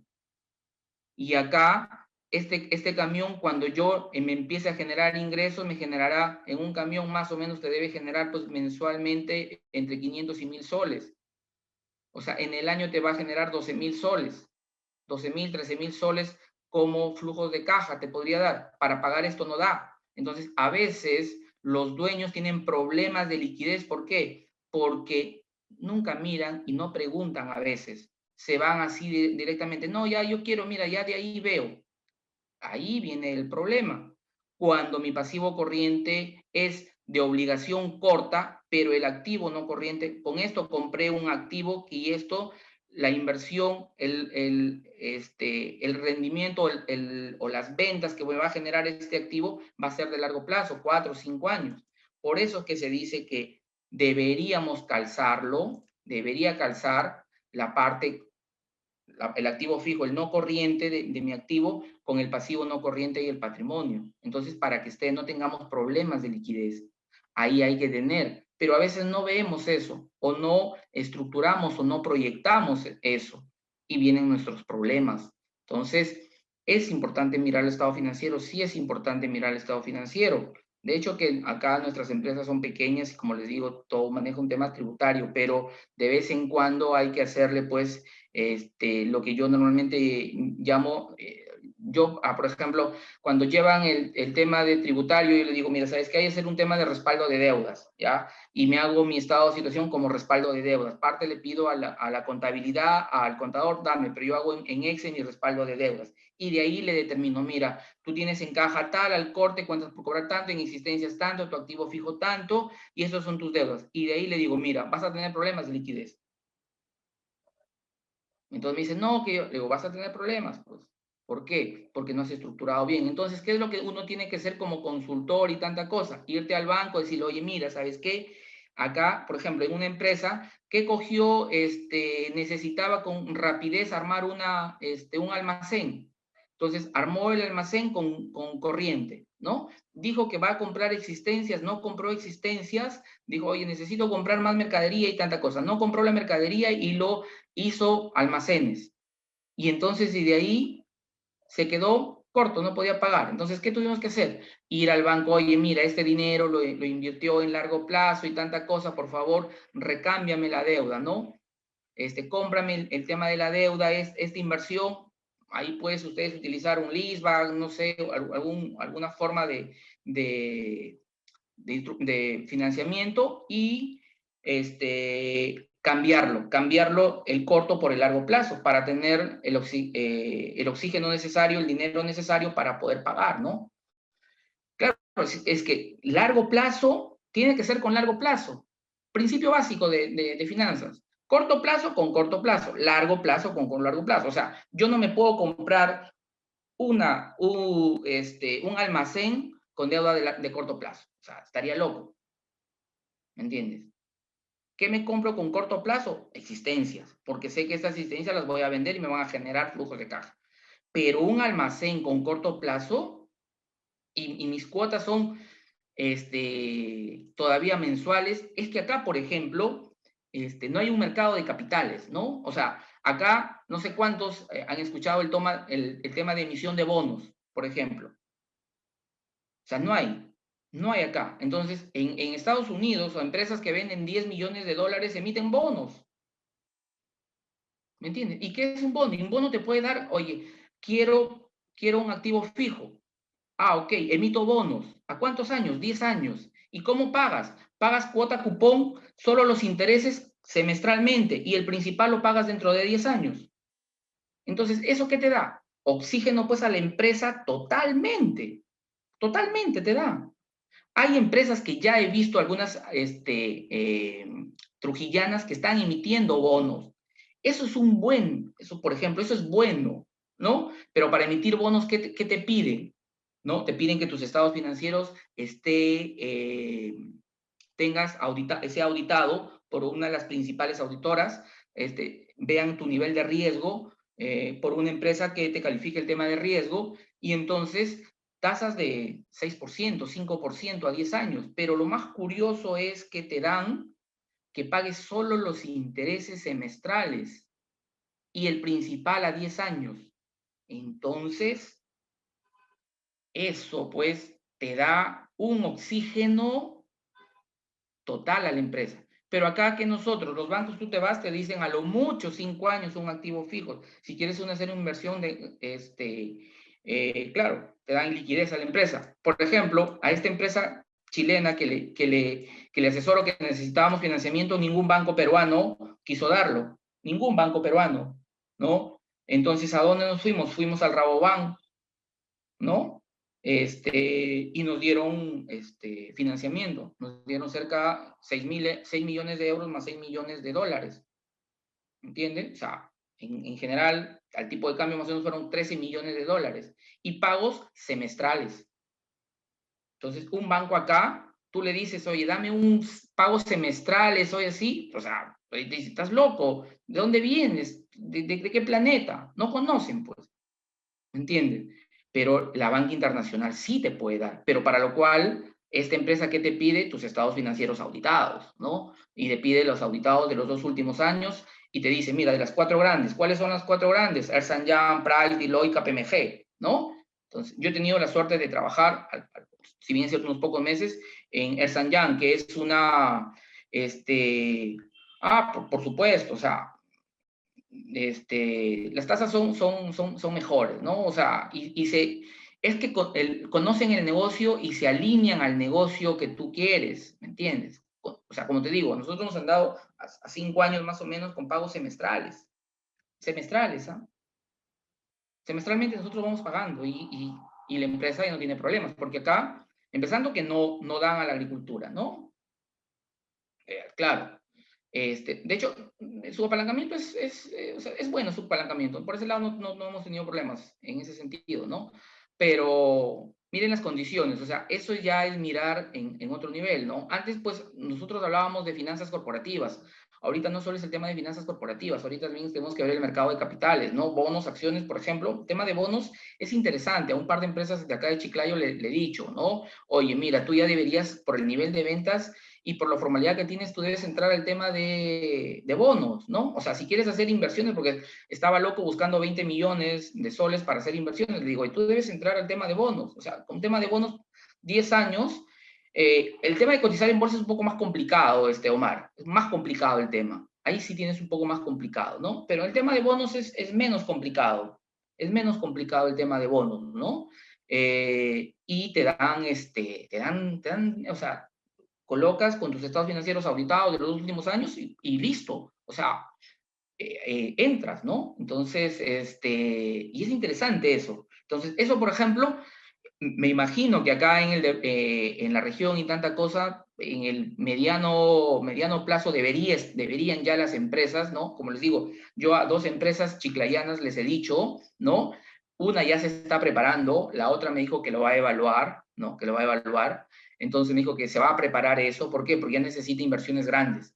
Y esas inversiones grandes en el banco, uno, a veces tienen miedo y a veces te dan, pero bajo las condiciones del banco, ¿no? ¿Qué te dan? Te dicen, ya, te doy, pero me pagas mensualmente y listo. No, acá tú puedes estructurar tus bonos, como les digo, a pagos solo de intereses semestrales y el pago del principal a los 10 años, 8 años, 7 años, dependiendo, ¿no? De hecho, que hay una evaluación de por medio, ¿no?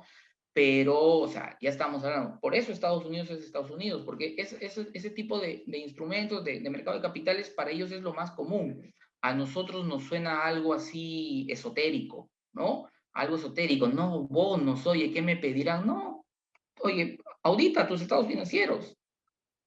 Y además, como dice su compañero acá, Omar también, eso, o sea, con una empresa auditada, tú te vas al banco y también te bajan la tasa de interés. O sea, si ustedes lo ven costo-beneficio, hagan números y ven que eso les ayuda, y les ayuda bastante. Muy bien, el tema de estructura ideal de costo de ventas, ¿no? Gastos operativos, gastos financieros, impuestos de utilidad neta, ¿no? O sea, eso es un ideal entre comillas, ¿no? O sea, tener una utilidad neta de 15%, o sea, es interesante, fuera de serie, ¿no? Uso de las razones, vamos a ver las razones por acá. Vamos directamente para acá, razones financieras de liquidez, de actividad, endeudamiento, rentabilidad y de mercado, ¿no? Entonces, las clásicos, ¿no? ¿Qué es lo que tenemos por acá? Tenemos, ¿no? Análisis, capacidad de una empresa para cumplir razones de liquidez. Liquidez corriente, ¿no? ¿Qué es liquidez corriente? Activos corrientes menos entre pasivos corrientes y la razón rápida, activos corrientes menos inventario menos pasivos corrientes. De acá vamos a dar una leída nada más a los principales. Ratio de inventarios, ¿no? Mide la actividad o liquidez del inventario de una empresa al respecto. Tenemos el periodo promedio de cobro, periodo promedio de pago, rotación de los activos totales, ¿no? Entonces, estamos hablando de mis actividades de gestión. Primero hablamos de mi liquidez, de mi gestión, y hablamos del tema de razón de endeudamiento, ¿no? El endeudamiento, índice total de pasivos entre total de activos, ¿no? Razón de cargos de interés fijo, razón de deuda capital, son he tratado de presentarles, ya les pasé también, quien gusta, el tema de estas diapositivas, ¿no? De los índices de rentabilidad. Vamos a ver acá, porque ya falta como 20 minutos, vamos a ver, miren, este es un tema muy, muy interesante, este es Bacus, ¿ya? Este es Bacus.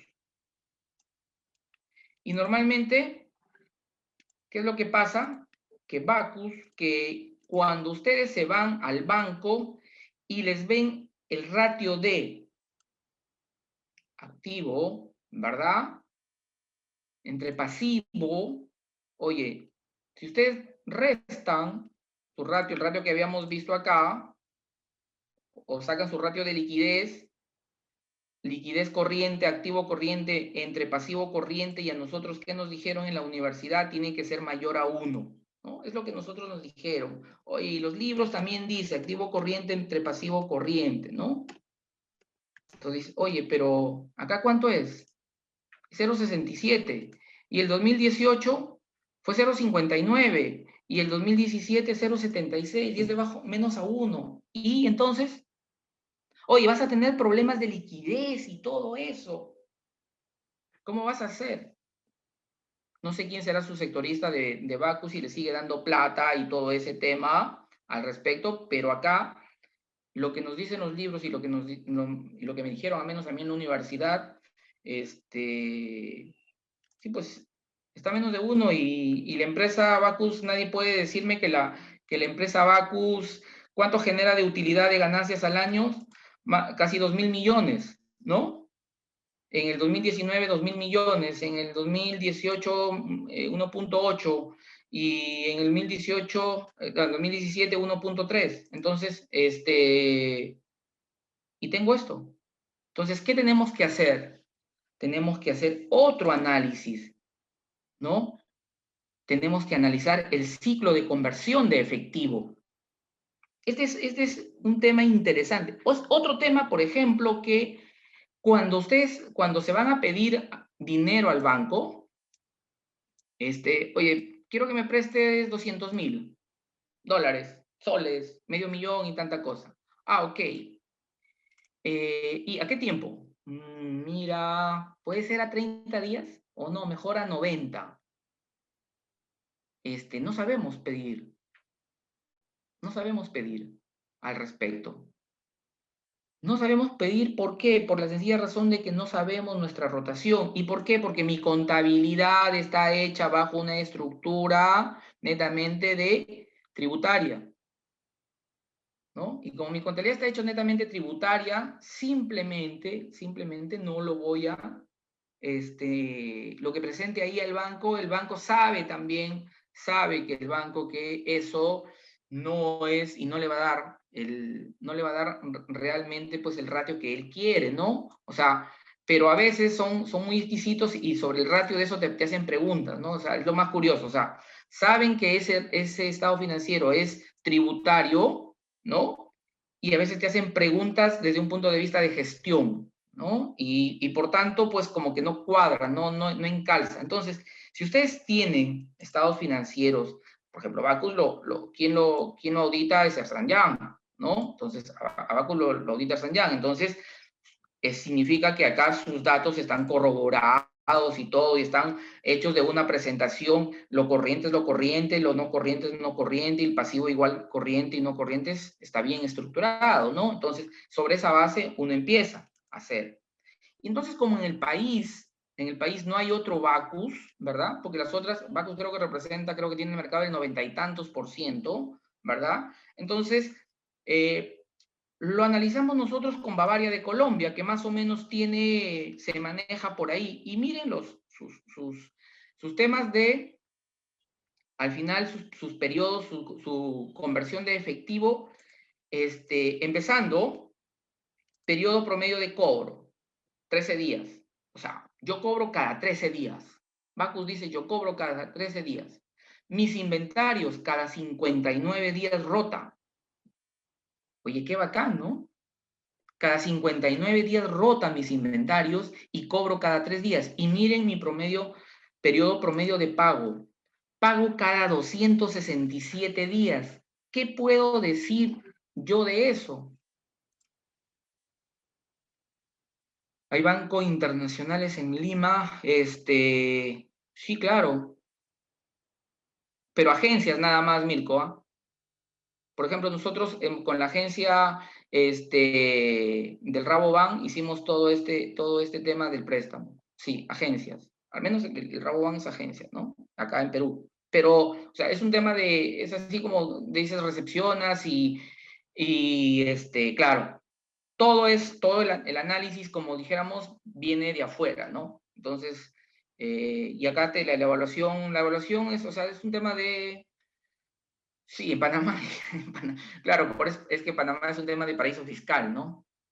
Ahí toda la gente que llevaba su dinero, pero ahorita con esta norma al respecto de que todos los países deberían brindar información, ya como que no, ahorita donde coloques tu dinero y si te quieres alinear a Estados Unidos, tienes que mandar información, ¿no? Por eso es que ya vino información, no sé de cuántas personas, como de 3.000 millones ¿no?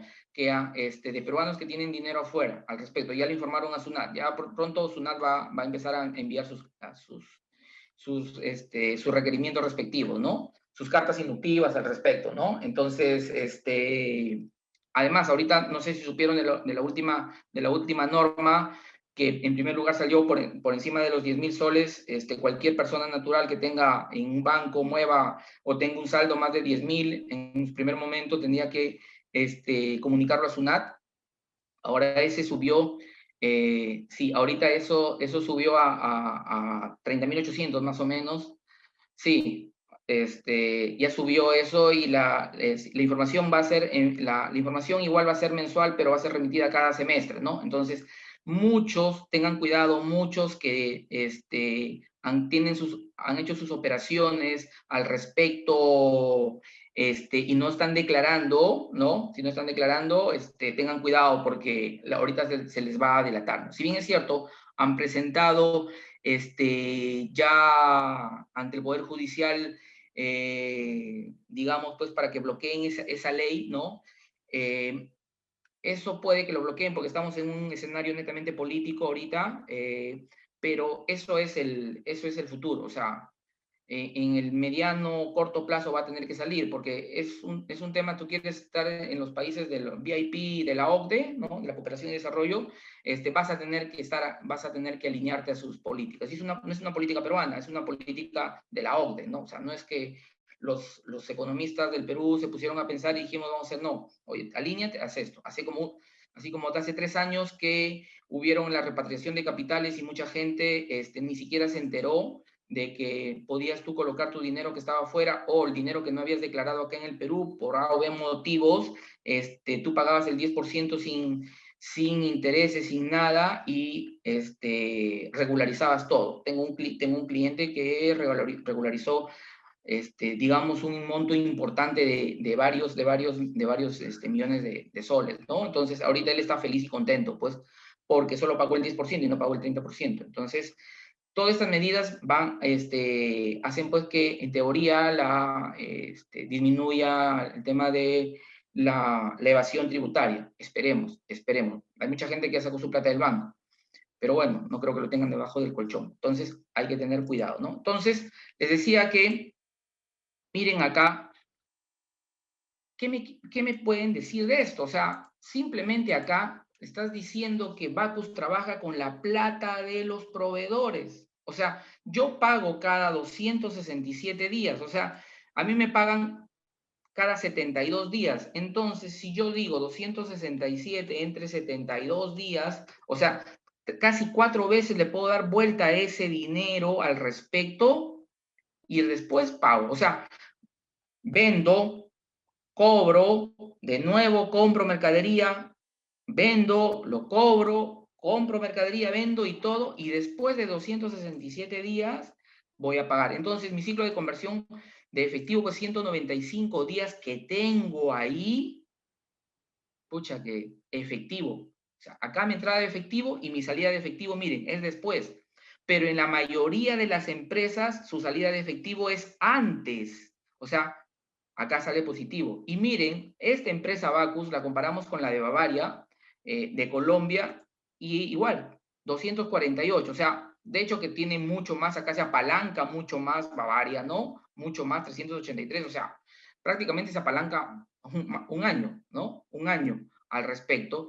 Y esto es la salida de efectivo. Entonces, esto deberíamos hacer como mínimo, ¿no? Para ver, oye, sobre cuánto rota mis inventarios, cuánto mis cuentas por cobrar al respecto, y sobre esta base determinar. Entonces, normalmente en las empresas sale por acá, mi salida de efectivo antes, ¿no? Entonces, acá tengo, pues, por ejemplo, yo cobro en efectivo a los 120 días y tengo que pagar a los 60 días. Ah, entonces mi ciclo de conversión de efectivo, ¿verdad? Es de 60 días. Entonces yo al banco sí tengo ya los argumentos para decirle, mira, 60, pero más o menos dame 10 días más, 70 o 75, 80 días para pagarte. Entonces, eso así. ¿Por qué? Porque también tener dinero ocioso es un costo, ¿verdad? Es un costo. Como alguna vez estaba en un coaching financiero y tenía una línea de crédito de 1.5 millones y mi coaching me dice, oye, César, hay que sacarlo. Le digo, ¿cómo lo vas a sacar si falta 15 días para las cosechas, para comprar? O sea, ¿qué voy a hacer? 1.5 millones en mi cuenta corriente que me va a generar intereses de 15 días sin utilizar. Y digo, no, es que de ahí no te lo vayan a dar. No, ya firmé el compromiso de que me lo van a dar. O sea, los papeles ya están. Por eso se tienen que generar líneas de financiamiento anuales, ¿no? No a último momento. Ah, ok, ya. Lo que pasa es que él había tenido una mala experiencia, que le habían dicho, oye, sí, ¿sabes qué? Te vamos a dar tanto, y el día que se fue a retirar le dijeron, oye, no, fíjate, ¿sabes qué? Le hemos visto bien tus estados financieros y ya no tienes, y se quedó colgado. Entonces, él me decía, yo tuve una mala experiencia. Le digo, no, yo acá hago el tema de, hago el compromiso y firmo mis líneas de financiamiento por un año. O sea, hay una firma de por medio. O sea, ya me evaluaron y me dijeron que me van a dar, ¿no? Entonces, esto, por ejemplo, tienen en relación con lo de acá. No porque mi activo corriente en relación a mi pasivo corriente es menor y acá voy a tener problemas, tengo que mirar un poco más, ¿no? Tengo que mirar un poco más. Y al mirar ese poco más, veo que mi ciclo de conversión de efectivo, pues, yo genero efectivo antes de. Entonces, la clásica que nos dicen, ¿no? Si es mayor a 1, menor a 1, te dicen, por un sol de deuda tienes 0.67 para hacer frente. Entonces, oye, no tienes ni siquiera para cubrir tu deuda, entonces estás mal. Si yo me quedo en ese análisis, es un análisis muy simple, ¿ya? Claro, de hecho que acá para todo lo que, sino que estoy dando este ejemplo para que no nos quedemos en el simple hecho nada más de mirar y decir, 0.67, entonces por cada sol de deuda tengo 0.67 para hacerlo, no tengo el sol, porque los libros nos dicen a veces tienes que tener más de uno. Por cada sol de deuda tengo 1.10, entonces significa, pago el 1 y me quedo con 10. Acá ni siquiera. O sea, no necesariamente ese ratio te puede decir que estás mal. Acá Bacus es cierto, Bacus es el mercado, él pone las condiciones y tanta cosa, pero acá es analizar un poco más, y analizar ese algo más, puedes llevarte con sorpresas, ¿no? Y decirle, oye, mira, mi ciclo de efectivo es esto, al respecto, pero necesito más para comprar mercadería. No es que esté mal, sino que el mercado necesito comprar más. Pero acá estoy viendo que no tengo problemas de liquidez, porque mis pagos son a más días. Entonces, esas cosas hay que a veces analizarlo y decirle al sectorista, ¿no? Al sectorista, tú le llevas esto y te dice, no, hermanito, con eso no te doy nada, hermano, tienes problemas de liquidez, ¿no? No necesariamente, ¿no? Ese es por un lado que quería presentarlo. Acá tengo otro porque, vamos a ver, otro tema que normalmente en el ROA, el ROA, el ROE, acá. Cuando nosotros determinamos el ROA, el ROE, ¿qué es lo que nosotros normalmente, qué normalmente los libros dicen? Oye, ¿sabes qué? Saca tu rentabilidad, tu utilidad sobre si es el ROE, sobre el equity, ¿no? O sea, sobre el patrimonio al respecto, ¿no? Utilidad neta sobre el patrimonio, pero normalmente lo sacamos nosotros sobre el patrimonio del mismo año, ¿no?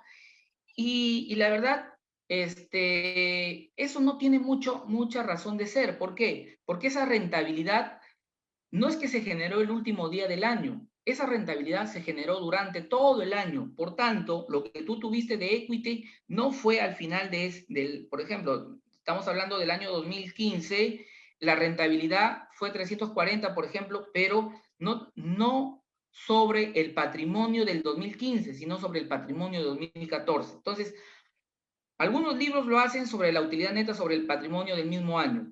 Particularmente yo lo hago sobre el año anterior. Pero he encontrado clientes que me dicen, no, César, mira, el banco hace eso, sí, ya, ok, ¿no? Trabajemos sobre esa base, ¿no? Entonces, esto es importante que ustedes sepan los dos conceptos, los dos análisis que puedan tener, ¿no? El tema de las rentabilidades, el ROI, ¿no? También la utilidad económica sobre el capital invertido, sobre el T-1, sobre el año anterior, el tema del ROA también sobre el activo del año anterior. Esto es, o sea, en la mayoría de libros lo van a encontrar sobre el mismo año. Particularmente, claro, o sea, adicionalmente a eso, o sea, tú empiezas con tus activos, por ejemplo, empiezas el año 2021. O sea, ¿tú con qué activos empezaste o con qué patrimonio empezaste? Con lo del 2020. Y es el del 2020 que te va a generar recién al final del año la rentabilidad, que va a ir acumulándose todos los meses.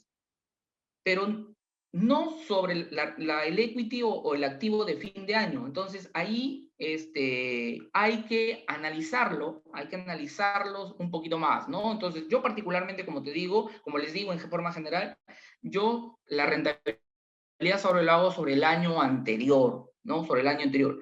Pero me he encontrado con clientes en la cual dicen, no, ¿sabes qué? Hazlo sobre el año para estar en línea con el banco. Ok, sí, pero también queda ese análisis, ¿no? Entonces, igual hay que analizar, ¿no? Acá tenemos razón circulante, igual 0.81, 0.97, eso no quiere decir pues que estamos mal, ¿no? Acá tengo 10 en activos y acá tengo 12, ¿no? Entonces hay que hacer un análisis mucho más fino al respecto, ¿no? Mucho más fino. El ciclo de caja, acá por ejemplo, ya no es, acá tenemos 24 días de diferencia, ¿no? 24 días de diferencia. Entonces yo acá me puedo ir al banco a decirle, oye banco, mira, tengo 24 días de diferencia, nada más, ¿no? Porque mi periodo de cobranza es 101 días. Acá no sé si mi política está en línea con esto, ¿no? Porque mi política puede ser de 90 días. Si ustedes llevan una contabilidad bajo normas, la política se debe reflejar en sus estados financieros. Entonces, 101 días, puede que esté en 90, su política hayan dado y esté en 101 días, algo no está funcionando bien. Y ahí es un tema con quién tienen que ver, con la parte administrativa. Oye, administrador, no has estado viendo todo el año, mira cómo ha salido, 101 días, estamos prácticamente 11 días por encima de no estamos cobrando. Entonces, de hecho que puede tener varias explicaciones o simplemente dejó de cobrar, ¿no? Mi rotación de inventarios es bajo. Mi periodo de pago 102. Miren acá, 143 primero tenía y le bajó a 102. ¿Qué pasó? ¿No? Puede que el proveedor me diga, ¿sabes qué? Oye, alguien me quiere comprar más y tanta cosa y entonces a ti te estoy dando muchos días de crédito, entonces voy a bajarlo, ¿no? Te voy a bajar, si no, ya no te voy a vender o voy a vender a otro, ¿no? Entonces, acá también te quita liquidez al respecto. Entonces, estos ratios se van a leer y van a estar en concordancia con la realidad que ustedes... disculpen. Acá, disculpen, chicos, sí. Ustedes van a tener, bueno, acá, para tener, ¿no? Periodo de cobranza 101 días, y acá tenía 127, 101 días, ¿no? Rotación de inventarios 25, 35 han bajado, ¿no? Del 2014 al 2015. Pero igual, mi ciclo de caja ha aumentado de 19 a 24. Entonces, acá hay un déficit, por ejemplo, de dinero, ¿no? Acá sí hay un tema de déficit de dinero que está más o menos en línea así con mi razón circulante, pero que no necesariamente se puede hacer, es así. Entonces, acá yo me puedo ir al banco a decir, oye, tengo un problema de 24 días, 30 días. Sí, ya pues dame pagaré a 30 días, a 45 días y listo, porque quiero seguir incrementando mis ventas. Pero no me digas que estoy mal porque tengo 0.81, o sea, no es, o sea, eso no es un dato que así a rajatabla que tenemos que tenerlo. Por eso hay que conocer un poco más la empresa y al final decirle, ¿no? Oye, saquen su rotación de ciclo de caja y ustedes le pueden demostrar al respecto, ¿no? Entonces, igual, mi rendimiento sobre ventas, mi rendimiento sobre el patrimonio, rendimiento de activo, ¿no? Sobre las inversiones, ¿no? Sobre todo el equity, rendimiento sobre el patrimonio al respecto, que eso lo pueden manejar el tema de Dupont, ¿no? Y ustedes, el tema de Dupont ya lo pueden analizar al respecto mucho más al detalle, porque ustedes acá cambian los datos y al final tienen que tener su rentabilidad sobre el equity, ¿no? Entonces, esto es lo que en teoría es lo que debe ganar el accionista. Pero a veces nosotros no analizamos la rentabilidad sobre el accionista. Nosotros ponemos plata y listo, y no analizamos esa rentabilidad, ¿no? Y ahí entra de nuevo el concepto de costo de oportunidad. El costo de oportunidad hay que tenerlo claro. ¿Por qué? Porque si esta empresa me da 10,74 y otro negocio, claro, claro. Sí, me faltaría pasar el tema de los Excel nada más, ¿ya? Que acá se los paso, pero que las diapositivas ya las pasé. Entonces, ahí ustedes van a tener que analizar este tema. Oye, voy en este negocio, voy a otro negocio. Y ahí entra otro tema de las finanzas, que son el tema de los proyectos de inversión, ¿no? Los proyectos de inversión. Miren cómo el tema del negocio ya no es quedarme nada más en el tema de análisis financiero, sino acá veo, ahorita hay oportunidad de ingresar. O sea, ¿por qué el Grupo Interbank se mete en todos los negocios? Porque tiene los estados financieros de todas las empresas y simplemente ve estos ratios, donde son los negocios buenos y se meten, ¿no? A negocios súper rentables, ¿no? Entonces, harán sus proyectos de inversión y todo ese tema y van por ese camino, ¿no? Entonces, no sé, algunas, ya terminando el tema, algunas preguntas finales, ¿no?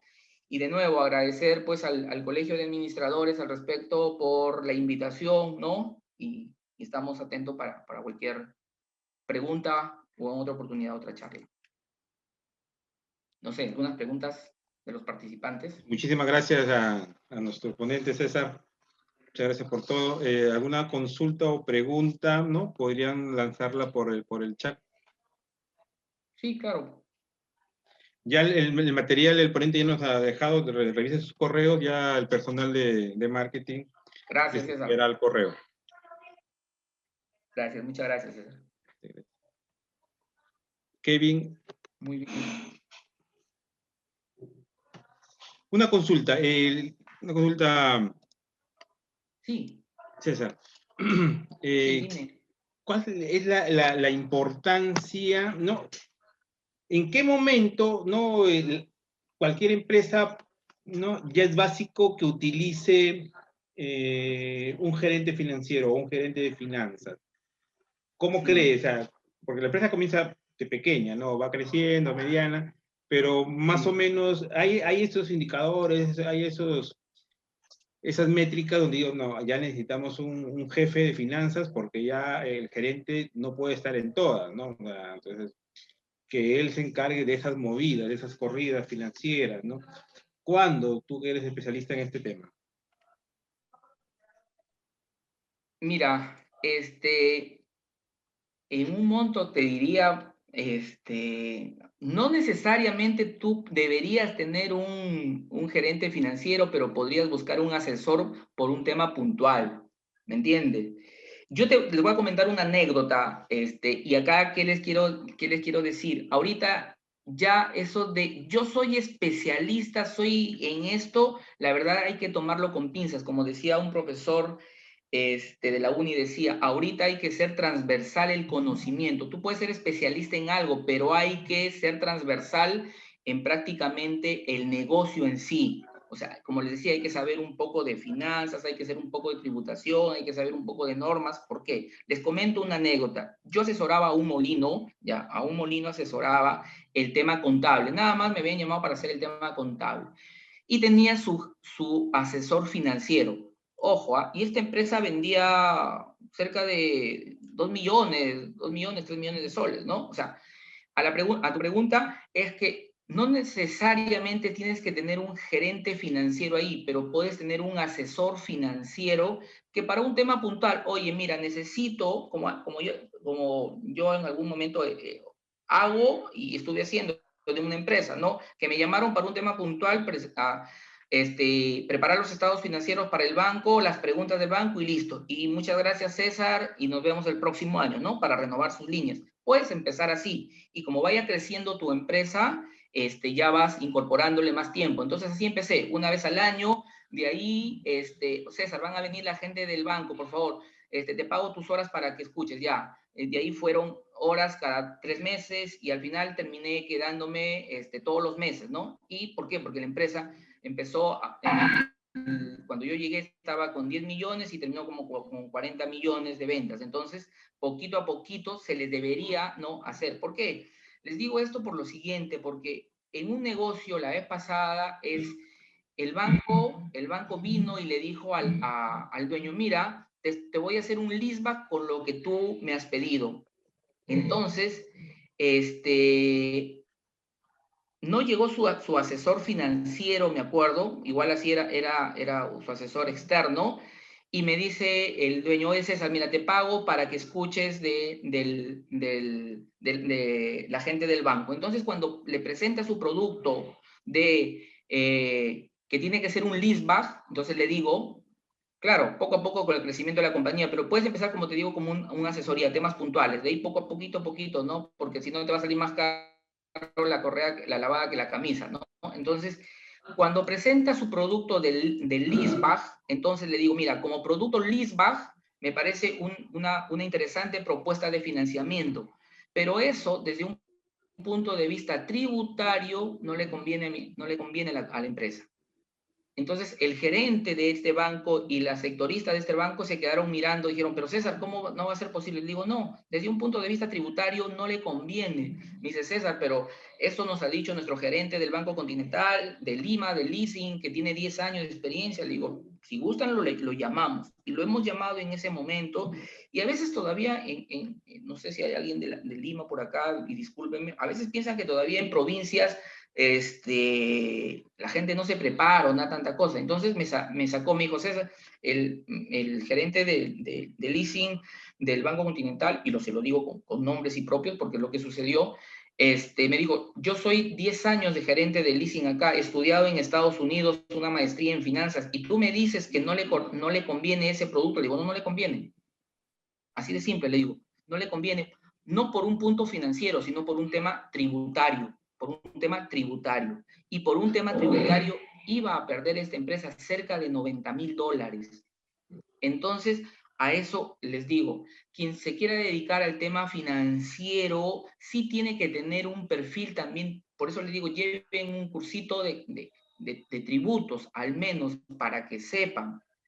Y entonces, su anterior gerente financiero, pues y no tengo nada con los ingenieros, era ingeniero, pero no conocía el tema tributario, ¿no? Entonces, cuando le digo, no conviene. Y entonces el gerente de Lima me dijo, ya, demuéstrame a través de flujos de caja que no le conviene. Le demostré a través de flujos de caja. No contento con eso, me dijo, sácame el costo de oportunidad de la deuda y todo ese tema. Le saqué el costo de oportunidad y todo. Y, o sea, no daba, o sea, por ningún lado daba.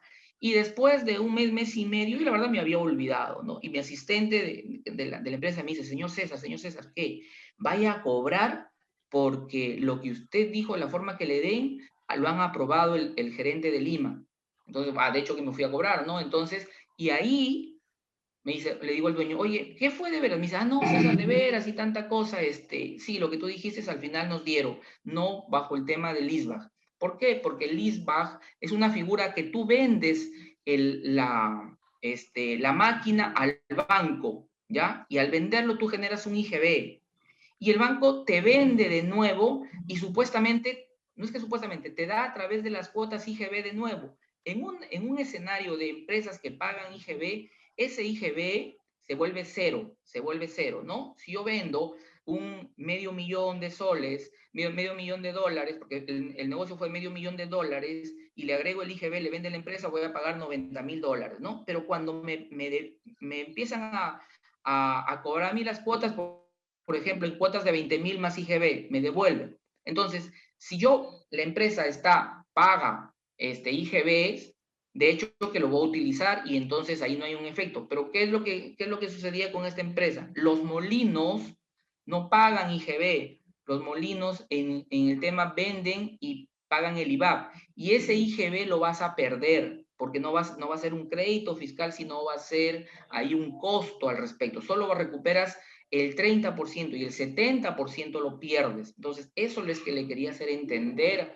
a este funcionario. Por eso les digo, quien se dedique al tema financiero, ¿no? Financiero, sí tiene que tener conocimientos tributarios. ¿Por qué? Porque puede tener un buen plan financiero y se cae por un tema tributario.